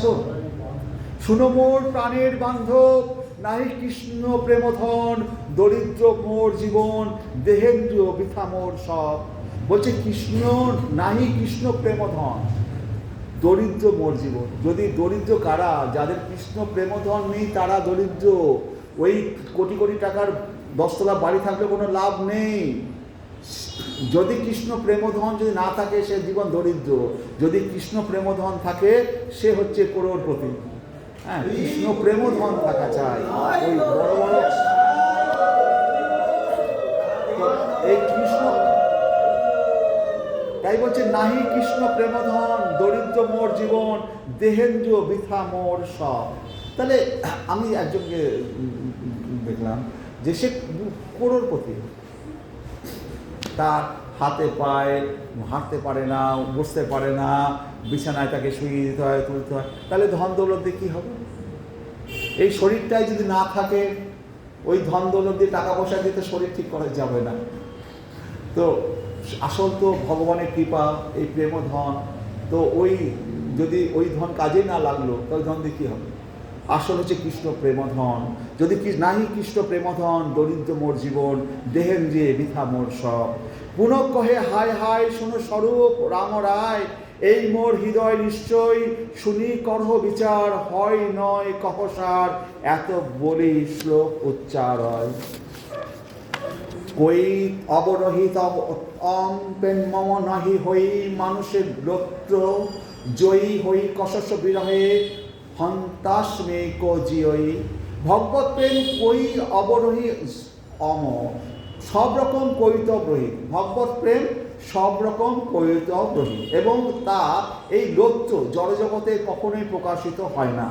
যদি প্রকাশিত হয় কিন্তু বিরহ হয় না, আর যদি বিরহ হয় তবে জীবন থাকে না। তাহলে এই ভগবত প্রেম হচ্ছে কৈতব রহিত। কৈতব মানে কি? কৈতব মানে হচ্ছে আমরা ভগবানকে বলি আমি এত বস্তা বাতাসা বিতরণ করব আমার যদি এই কাজটা হয়, মানে কি আর আমি মায়ের কাছে এই বলি দেবো, এই করব। এগুলো হচ্ছে কৈতব, মানে লেনদেনের ব্যাপার। এগুলো ভগবানের সাথে সম্পর্ক নয়। এটা দেবদেবীর কাছে এই সমস্ত প্রার্থনা করে, তারা ঐশ্বর্য চায়, এই চায়, ধন দৌলত চায়, তার বিনিময় কৈতব, ব্যবসা, বিনিময় কথা। আমি তোমাকে দেব, তার বিনিময়ে তুমি আমায় দাও। এটা হচ্ছে কৈতব ধর্ম। এবং দুর্গা পুজো যেটা হয়, যশং দেহি বলে না, যশং দেহি, ধনং দেহি, এগুলো হচ্ছে মায়ের কাছে চায় এবং মা দেয়। কিন্তু এইগুলো নিয়ে কি আমি উপরে নিয়ে যেতে পারবো? এইগুলো কোনো কিছু কি থাকবে আমার কাছে? তারপরে মা যদি কোটি টাকাও দেয়, ওই কোটি টাকা যদি আপনি ভগবত সেবার কাজে না লাগান, ওই কোটি টাকা দিয়ে আপনি খাচ্ছেন, যাচ্ছেন, ফুর্তি করছেন, সেই কোটি টাকার বিনিময়ে কী হচ্ছে? আরও কর্মফলে জড়িত হয়ে পড়বেন, আরও পাপে জড়িত হয়ে পড়বেন। তো আপনাকে যে ধন দিল, সেই ধন যদি আরও দুঃখের কারণ হয়, সেই ধন নিয়ে লাভ কী? ধন দিল, তারপর দিনে সে ডাকাত আপনি মেরে টাকা নিয়ে চলে গেল, সেই ধন নিয়ে লাভটা কি হলো? সেই ধন যদি সৎ কাজে না হয়, লাগে, তার সেই ধনটা নিয়েও কোনো লাভ হলো না, আরও কর্মফলে কষ্ট পেতে হবে। অকৈতব, তাই কৃষ্ণের সাথে কোনো রকম দেনা পাওনার ব্যাপার নয়। আমি কৃষ্ণকে ভালোবাসি, কৃষ্ণর কথা শুনতে ভালোবাসি, কারণ আত্মা তো কৃষ্ণ কথা শুনতে চায়। হ্যাঁ, আত্মা কৃষ্ণ কথা শুনে আনন্দ পায়। তো আমরা মুখ দিয়ে খাবার খাচ্ছি, কিন্তু আত্মার আনন্দ কৃষ্ণ কথা শোনার জন্য, কারণ সে তো এসছে কৃষ্ণর থেকে। এই আত্মা, প্রত্যেকের ভিতরে যে আত্মা রয়েছে, তো কৃষ্ণের সেই চিৎকণা তো আমাদের ভিতরে বাস করছে। সে তো শুধু কৃষ্ণ কথা শুনতে চায়, সে তো এই সমস্ত প্রাকৃতিক কিছু শুনতে চায় না। তাকে সন্তুষ্ট করা হচ্ছে কৃষ্ণ কথা শ্রবণের মাধ্যমে আত্মাকে। অকৈতব কৃষ্ণ প্রেম যেন জম্মু নদ হেম, এই সেই প্রেমা নীলকে না হয়, যদি হয় তার যোগ, না হয় তবে বিয়োগ, বিয়োগ হইলে কেহ না জিয়। তাহলে এই কৃষ্ণ প্রেম যদি, এটা জম্মু নদ হেম বলছে যে শুদ্ধ কৃষ্ণ প্রেম ঠিক জম্মু নদের সোনার মতো, সেই প্রেম নীলকে, মানে এই পৃথিবীর লোকে অনুপস্থিত, যদি তা দেখা যায়ও তবে তাতে বিরহ হয় না, যদি বিরহ হয় তবে জীবন থাকে না। তাহলে এই কৃষ্ণপ্রেম যে পেয়েছে, ভগবান তাকে কখনো ছাড়বে না। এই যে একবার মন্দিরে আসা শুরু করেছেন, আপনারা এই সারা জীবন আপনি যেখানে কৃষ্ণ কথা হবে, যেখানে মন্দির হবে, সেখানে যাবেন। ও একবার যখন আকর্ষণ করেছে, ও তখন ছাড়বে না। যদি ছাড়ে তাহলে জীবন থাকবে না। হরে কৃষ্ণ। তাহলে অকৈতব কৃষ্ণ প্রেম যেন জম্মু নদ হেম, সেই প্রেম নীলকে না হয়, যদি না হয় তার যোগ, না হয় তার বিয়োগ, বিয়োগ হইলে কেহ না জিয়। এত কই শচীসুত শ্লোক পরে অদ্ভুত, শুনে দুহে এক মন হইয়া, আপন হৃদয় কাজ কহিতে বাসায় লাগ, তবু কহি লাজ বীজ খাইয়া। ন প্রেম গন্ধস্তি দরাপি মে হরৌ, টন্দসি সৌভাগ্য ফরম প্রকাশিত বংশী বিলাসী আনন, লোকনাম বিনা বিবশী যৎ প্রাণ পতঙ্গ কান বৃথা। হে সখী, আমার হৃদয়ে কৃষ্ণের প্রতি প্রেমের নাম গন্ধও নেই, তবে যে আমি ক্রন্দন করি কৃষ্ণ কৃষ্ণ বলে, তা কেবল নিজের সৌভাগ্য ঐশ্বর্য প্রকাশ করার জন্য, লোককে দেখানোর জন্য, দেখো আমি কত কৃষ্ণ ভক্ত। বংশী বদন শ্রীকৃষ্ণের দর্শন বিনা আমি যে প্রাণ পতঙ্গ ধারণ করি তা বৃথা। বংশী বাদন কৃষ্ণের শ্রবণ যদি না করি, আমি যে এই প্রাণ ধারণ করছি, এটা আমার বৃথা।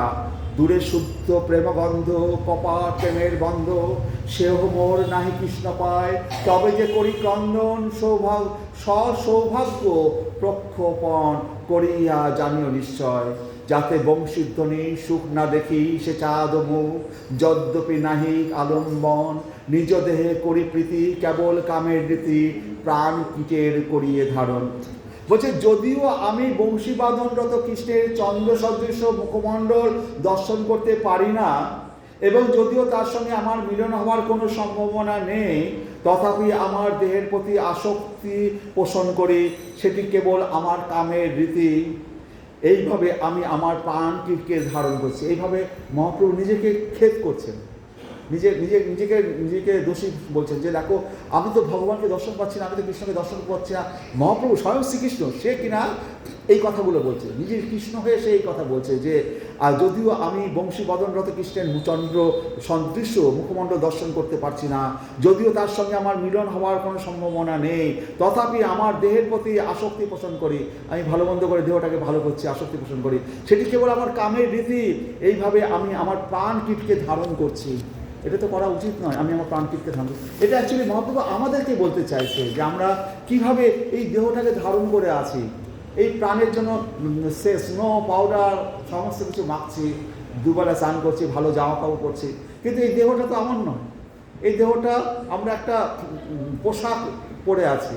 এই দেহটার মধ্যে যে আত্মাটা রয়েছে সেইটা আমি। এই হাতটা কেটে দিলেও হাতটাও আমি না, এই চোখটাও আমি না। প্রত্যেকটি বস্তু আলাদা করে খুলে ফেলে দেওয়া যায়। আসলে আমিটা কে? সেই চৈতন্য কণা, চুলের অগ্রভাগের 10,000 ভাগের ক্ষুদ্রতম কণা, সেইটা হচ্ছে আমি। তার কোনো নাম নেই, তার কোনো আকার নেই। হ্যাঁ, তাহলে আমিটা এই যে রূপ নিয়ে বসে আছে, আমার একটা নাম নিয়ে বলছে, এই নামগুলো আমার নাম, এগুলো এই দেহের নাম। আমার যেটা নাম সেটা আমার নাম নয়। আমার আমি যেটা, সেটা ভগবান শ্রীকৃষ্ণ থেকে যেটা এসছি, সে আমার নাম কি সে শ্রীকৃষ্ণই জানে। আর গুরুরা যদি বলে দেয় আমার নাম কি, তবেই জানা যাবে, নইলে আমার নাম আমি কি করে বলবো। হরে কৃষ্ণ। তাহলে কৃষ্ণ প্রেমা সুনির্মল যেন শুদ্ধ গঙ্গা জল, সেই প্রেমা অমৃতের সিন্ধু, নির্মল সে অনুরাগে না লুকায় অন্য দাগে, শুক্ল বস্ত্রে জয়ছে মসিবিন্দু। কৃষ্ণ প্রেম অত্যন্ত নির্মল, ঠিক গঙ্গা জলের মতো। তা প্রেম অমৃতের সিন্ধু, সেই নির্মল অনুরাগে অন্য কোনো দাগ লুকোতে পারে না। সাদা কাপড়ে যেমন কালির দাগ অত্যন্ত স্পষ্টভাবে ফুটে ওঠে, ঠিক তেমনই শুদ্ধ প্রেম মুখসিন্ধু, পাই তার এক বিন্দু, সেই বিন্দু জগৎ ডুবায়। কহিবার যোগ্য নয় তথাপি বাউল কয়, কহিলে বা কে বা পাতিয়ায়। শুদ্ধ কৃষ্ণ প্রেম আনন্দের সমুদ্রের মতো, তার এক বিন্দু সমস্ত জগৎকে ভাসিয়ে দিতে পারে। এই ধরনের ভগবত প্রেমের কথা প্রকাশ করার যোগ্য নয়, তবু উন্মাদ তা বলে আর সে বললেও কেউ তার কথা বিশ্বাস করে না। যদিও আমি এটা বলে তবু তার কথা কেউ বিশ্বাস করে না। তো মহাপ্রভু একবার সনাতন গোস্বামীকে কাশীতে যখন তিনি জ্ঞান দিচ্ছিলেন, তো সনাতন গোস্বামী বলছে, কে আমি, কেন মরে যারে তাপত্রয়? আমি কে? আমাকে তিতাব জ্বালা, আমি সবসময় দগ্ধ হচ্ছি, আধ্যাত্মিক আদি বোধবিক আদি ভৌতিক। কে আমি, কেন মরে যারে তাপত্রয়? তো মহাপ্রভু বলছে, দেখো সনাতন, এই যে কৃষ্ণের যে গুণ, এই যে কৃষ্ণ প্রেম, এটা একটা সমুদ্রের মতো, সিন্ধু সমুদ্রের মতো। তো তার এক কণা তোমাকে জিভে চাখতে দিচ্ছি। তো বাড়িতে অনেক বড় রান্না হয় না, একটু চাখতে দেয় লবণটা হয়েছে কিনা। তো সেই সমুদ্রের মতো এই প্রেম সিন্ধুর, কৃষ্ণের প্রেম সিন্ধুর, তার এক কোণা তোমার জিভে চাখতে দিচ্ছি। তাকে এক কোণা দিচ্ছি কেন চাখতে? একটা পিঁপড়ে তাকে কতটুকু আপনি চিনির দানা দিতে পারেন? একটা দানাইও নিতে পারবে না। তো একটা দানা নিয়ে যাবে, দুটো দানা তিনটে দানা একসাথে নিতে পারবে না। তো আমরা এই শরীরটা, আমরা ওই পিঁপড়ের থেকেও এত ক্ষুদ্র, আমাদের অত সমুদ্র যে কৃষ্ণ প্রেম, সেটা গ্রহণ করার ক্ষমতা আমাদের নেই। ওই চাকতে দিয়েছে, ওইটুকু পেয়ে আমাদের অবস্থা কেড়েছে। আমরা পিঁপড়ের থেকেও এত অধম, আমাদের সে ক্ষমতা নেই যে আমাকে যদি ওই মধু ওই সমুদ্রের মধ্যে আমাকে যদি ফেলে দেয়, তো আমি তো ডুবেই মরে যাবো। চাকতে গেলে পরে এক বিন্দু, তাও রাধারানী যদি চাকিয়ে দেয়। তো এই কৃষ্ণপ্রেম একমাত্র রাধারানী চাকতে পারে। আমাদের ওই এক বিন্দু, আমরা তো এত ক্ষুদ্র প্রাণী, এই পিঁপড়ের মতো। হাতি অনেক খাবার খেতে পারে, শরীরটা বড়। আমাদের শরীরটা এত ক্ষুদ্র, ওই কৃষ্ণপ্রেম চাখার, ওই একটু চাকতে দিচ্ছে, ওইটুকুই শুধু গ্রহণ করতে পারে। ওই সমুদ্রের এক কণা, তাও যদি রাধারানী কৃপা করে জিভে লাগিয়ে দেয়, আমরা তুলে লাগাতে গেলে ডুবে যাব। যদি মৌমাছি একটা এত বড় মধুর ডিব্বার মধ্যে মাঝখানে বসে, সে তো ডুবেই উঠতে পারবে না মধুর রসে। তো সে যদি এক কোনায় বসে, তাহলে হয়তো এক কোনা খেতে পারে। কিন্তু আমাদের সে উড়ে যে বসারও ক্ষমতা নেই। যদি রাধারানী কৃপা করে যদি বা মহাপ্রভু কৃপা করে যদি এক কোণা চাকতে দেয়, তাহলে পরে আমরা এই সমুদ্রের কৃষ্ণপ্রেম সমুদ্রের তালের কিছুটা স্বাদ অনুভব করি। এই মতো দিনে দিনে স্বরূপ রামানন্দ সনে নিজ ভাব করেন বিদিত, বাহ্যে বিশ্বজ্বালা ভিতরে আনন্দ হয় কৃষ্ণ প্রেমার অদ্ভুত চরিত। তো যখন আমরা আখ খাই না, তো ঠোঁট কেটে যায়, কিন্তু আখটাকে ত্যাগ করতে পারি না। কাটছে কাটুক, আরও রসটা আখ ছাড়া যাবে না। তো এই মতো দিনে দিনে স্বরূপ রামানন্দ সনে নিজ ভাব করেন বিদিত, বাহ্যে বিশ্বজ্বালা ভিতরে আনন্দ হয় কৃষ্ণ প্রেমার অদ্ভুত চরিত। এই প্রেমা আস্বাদন তপ্ত ইক্ষু চর্বণ, মুখ জলে না যায় ত্যাজন। এই প্রেমা যার মনে তার বিক্রম সেই জানে, বিষামৃতে একত্র মিলন। তাহলে এই প্রেম আস্বাদনটা তপ্ত ইক্ষু চর্বণ, মানে আখ খাচ্ছি, এদিকে ঠোঁটও কেটে যাচ্ছে, তপ্ত ইক্ষু চর্বণ, মুখ জ্বলে যাচ্ছে, তবু না যায় ত্যাজন। আমাদের কৃষ্ণ প্রেমে আমাদের কষ্ট হচ্ছে, কিন্তু কৃষ্ণকে ছাড়তে পারবো না। ওই কৃষ্ণই কালা কৃষ্ণকে আমরা, আমাদের মুখ জ্বলে যাক, আমাদের কষ্ট হোক, 100 বছর কৃষ্ণ বৃন্দাবনে না আসুক, গোপীরা তবু কৃষ্ণকে পরিত্যাগ করতে পারবে না, কারণ ওইটাকে নিয়ে তো বেঁচে আছে। এই প্রেমা আস্বাদন তপ্ত ইক্ষু চর্বণ, মুখ জলে না যায় ত্যাজন। সেই প্রেমা যার মনে তার বিক্রম সেই জানে, যেন বিশ্বামৃতে একত্র মিলন, বিষ এবং অমৃত যেন একত্র মিলিত হয়েছে। তো এই আমাদের এই যুগে তো মানে যেখানে দুঃখ থাকে সেখানে সুখ থাকে না, সুখ থাকলে দুঃখ থাকে না, কিন্তু এই কৃষ্ণপ্রেমটা এমন, সেখানে বিষও আছে অমৃতও আছে, বিষ যারা একত্র মিলেছে দুটো একসাথে আছে।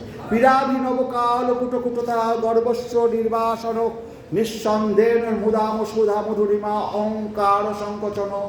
প্রেমা সুন্দরী নন্দ নন্দন পর জাগতি যশন্তরে, গায়ন্তে স্ফুটম অশ্ব বক্র মধুরা তেন এব বিক্রান্তর।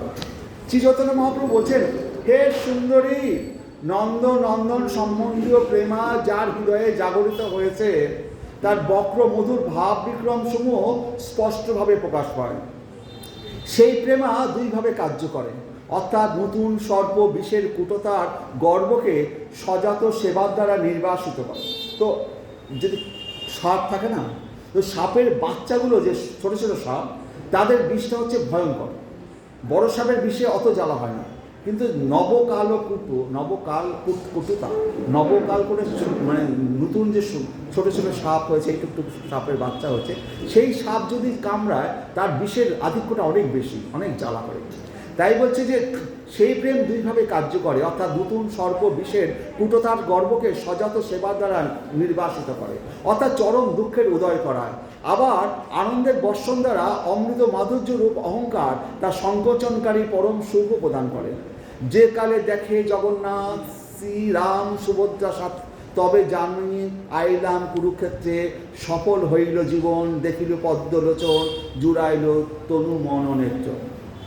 তো মহাপ্রভু বলছে যে যখন আমি পুরীতে আসলাম বা কুরুক্ষেত্রে আসলাম, যে কালে দেখে জগন্নাথ শ্রীরাম মানে বলরাম সুভদ্রার সাথ, জগন্নাথ পুরীতে যখন মহাপ্রভু দেখছেন যে জগন্নাথ বলরাম সুভদ্রার সাথ যখন দেখতে পারলেন, তবে তিনি বুঝতে পারলেন আইলাম কুরুক্ষেত্রে, আমি এখন কুরুক্ষেত্রে এসেছি, কারণ রাধারানী কুরুক্ষেত্রে এসেছিল, মহাপ্রভু তো রাধাভাবে ভাবিত।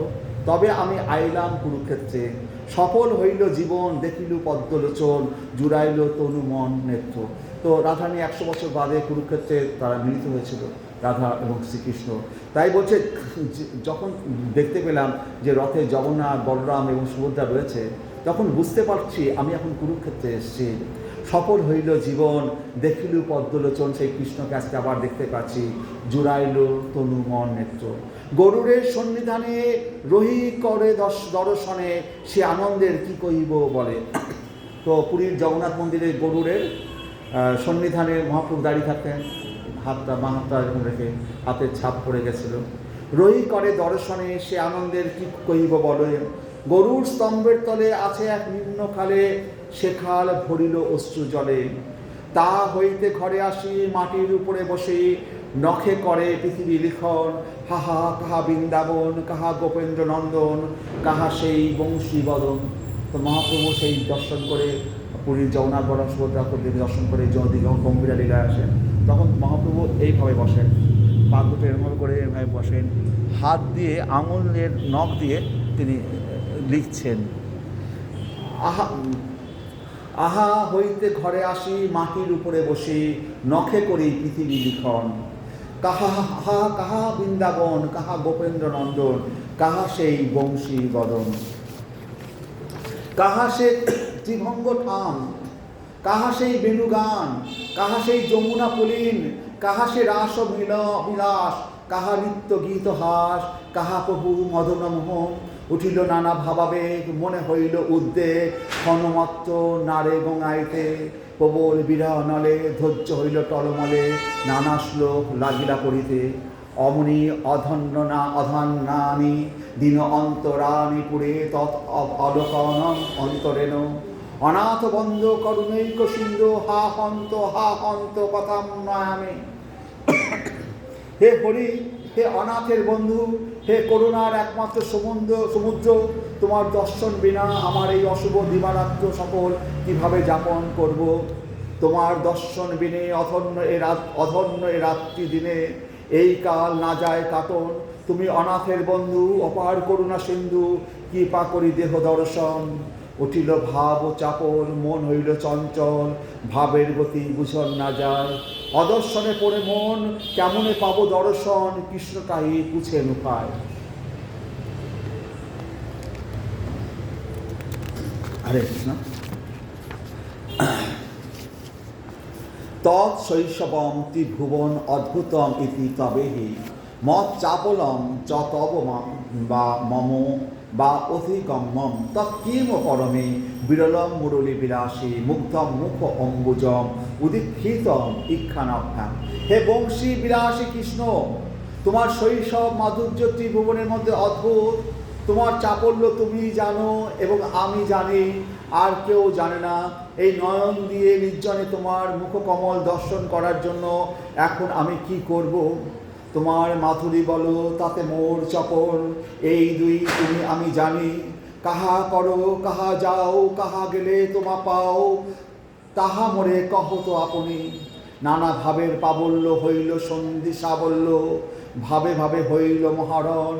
উৎসুক্য চাপল্য দৈন্য, রসামস্য আদি সৈন্য, প্রেমন মাছ সবার কারণ। মত্ত গজ ভাবগণ, প্রভুর দেহ ইক্ষুবন, গজযুদ্ধে বনের দলন। প্রভুর হইল দিব্য উন্মা, তনু মনের অবসাদ, ভাবাবেশে করে সম্বোধন। হে দেব, হে দ্বৈত, হে ভুবনৈক বন্ধু, হে কৃষ্ণ, হে চপল, হে করুণৈক সিন্ধু, হে নাথ, হে রমণ, হে নয়নাভিরাম। আহা কদানু ভাবিতা সে পদম দৃশ্যমে। উন্মাদের লক্ষণ করায় কৃষ্ণ স্ফুরণ, ভাবাবেশে উঠে প্রণয় মান। শ্মশ্রুন্ত বচন রীতি, নানা গর্ব ব্যাজস্তুতি, কভু নিন্দা কভু অসম্মান। কৃষ্ণ স্থিতির ফলে এইভাবে উন্মাদনার লক্ষণ দেখা দেয়।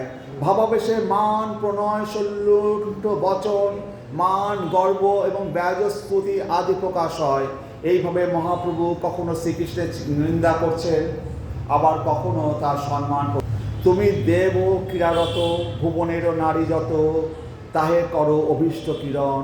তুমি মোর দ্বৈত, মতে বৈশ্যে তোমার চিত, মোর ভাগ্যে কইলে আগমন। ভুবনের নারীগণ সভা করো আকর্ষণ, তাহা করো সব সমাধান। তুমি কৃষ্ণ চিত্ত হর, ওইছে কোন পামর, তোমারে বা কেবা করে মান। তোমার চপল মতি একত্র না হয় স্মৃতি, তাতে তোমার নাহি কিছু দোষ। তুমি তো করুণা সিন্ধু, আমার পরাণ বন্ধু, তোমার নাহি মোর কপুরোষ। হে কৃষ্ণ, তোমার মতি অত্যন্ত চঞ্চল, তুমি এক জায়গায় থাকতে পারো না, কিন্তু তাতে তোমার কোনো দোষ নেই। তুমি করুণা সিন্ধু, তুমি যে আমার পরাণের বন্ধু, তাই তোমার প্রতি আমি কখনো রুষ্ট হতে পারি না। শিক্ষাষ্টকমের শেষ শ্লোকটাও এরকমই ছিল। 1 মিনিট, শিক্ষাষ্টমের শেষ শ্লোকটা যেটা আছে, হরে কৃষ্ণ। শিক্ষাষ্টকমের শেষ শ্লোকে মহাপ্রভু যেটা বলছেন যে আশ্লিষ্ট বা পাদরতম পিনষ্ট মাম অদর্শনা মর্মাহতম করতু বা যথা তথা বিদধাতু লম্পট মত প্রাণ নাতস্থ সয়েব না পর। এই পাদরতা দাসীকে কৃষ্ণ আলিঙ্গন পূর্বক পেষণ করুন অথবা অদর্শন দ্বারা মর্মতই করুন, তিনি লম্পট পুরুষ, আমার সঙ্গে যেরকম আচরণই করুন না কেন তিনি সর্বদা আমারই প্রাণনা। তো ভগবান শ্রীকৃষ্ণ আমাকে জড়িয়ে ধরতে পারেন, আলিঙ্গন করে পেষণ করতে পারেন, অথবা আমাকে অদর্শন দ্বারা এই জীবন হয়তো দেখাই দিলেন না। তিনি লম্পট পুরুষ, তার একাধিক তার নারী থাকতেই পারে, তো সেই কারণে তিনি লম্পট পুরুষ। কিন্তু তিনি যদি লম্পট পুরুষও হন, তিনি যদি আমার দেখা দিন অথবা না দেখা দিন, আমার সঙ্গে তিনি যেরকম আচরণই করুন না কেন তিনি সর্বদা আমারই প্রাণনা। তো বাড়িতে কি হয়, অনেক সময় অনেক বাড়িতে স্বামী স্ত্রী ঝগড়া বেঁধেছে, স্বামী বউকে খুব করে মেরেওছে, পাড়ার লোকেরা গেছে, এবার স্বামীকে ধরে মারবে, বউ এবার উঠে এসছে ছাটা নিয়ে, আমার স্বামী আমাকে মেরেছে, তোরা বলার কে, ভাগ এখান থেকে। তো এই হচ্ছে আমার প্রাণনাথ, তিনি লম্পট পুরুষ, তিনি একাধিক গোপীর সাথে তিনি চণ্ডাবলীর ঘরে যেতে পারেন, অন্য কুঞ্জে যেতে পারেন, কিন্তু তিনি লম্পট পুরুষ, তার সে অধিকার আছে। তবু সে আমাকে দেখা দিক অথবা না দিক, অথবা আমাকে আলিঙ্গন করে পেষণ করুন অথবা না করুন, তবু সে আমার প্রাণনাথ। ভগবানকে এইভাবে ভালোবাসতে হবে। হরে কৃষ্ণ। তুমি নাথ ব্রজপ্রাণ, ব্রজের কর পরিত্রাণ, বহু কার্যে নাহি অবকাশ, তুমি আমার রমণ, সুখ দিতে আগমন, এ তোমার বৈদগ্ধ্য বিলাস। হে প্রভু, তুমি বৃন্দাবনের প্রাণ স্বরূপ, দয়া করে তুমি বৃন্দাবনের পরিত্রাণ করো, আমাদের অনেক কাজে আমাদের কোনো অবকাশ নেই, তুমি আমার রমণ, আমাকে আনন্দ দান করার জন্য তুমি এসেছো, এ তোমার বিদগ্ধ বিলাস। মোর বাক্য নিন্দামানি, কৃষ্ণদারি গোরা জানি, শুনো মোর স্তুতি বচন, নয়নের অবিরাম, তুমি মোর ধনপ্রাণ, আহা পুনঃ দেহ দর্শন। হরে কৃষ্ণ, হরে কৃষ্ণ, হরে কৃষ্ণ, কৃষ্ণ কৃষ্ণ। আরও আছে কিন্তু 8:30, 8:20 বেজে গেছে। তো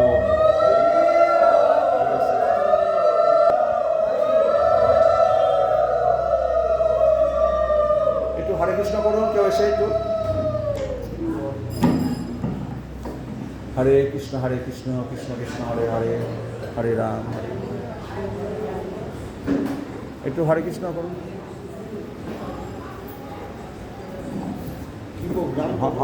একটু হরে কৃষ্ণ করুন।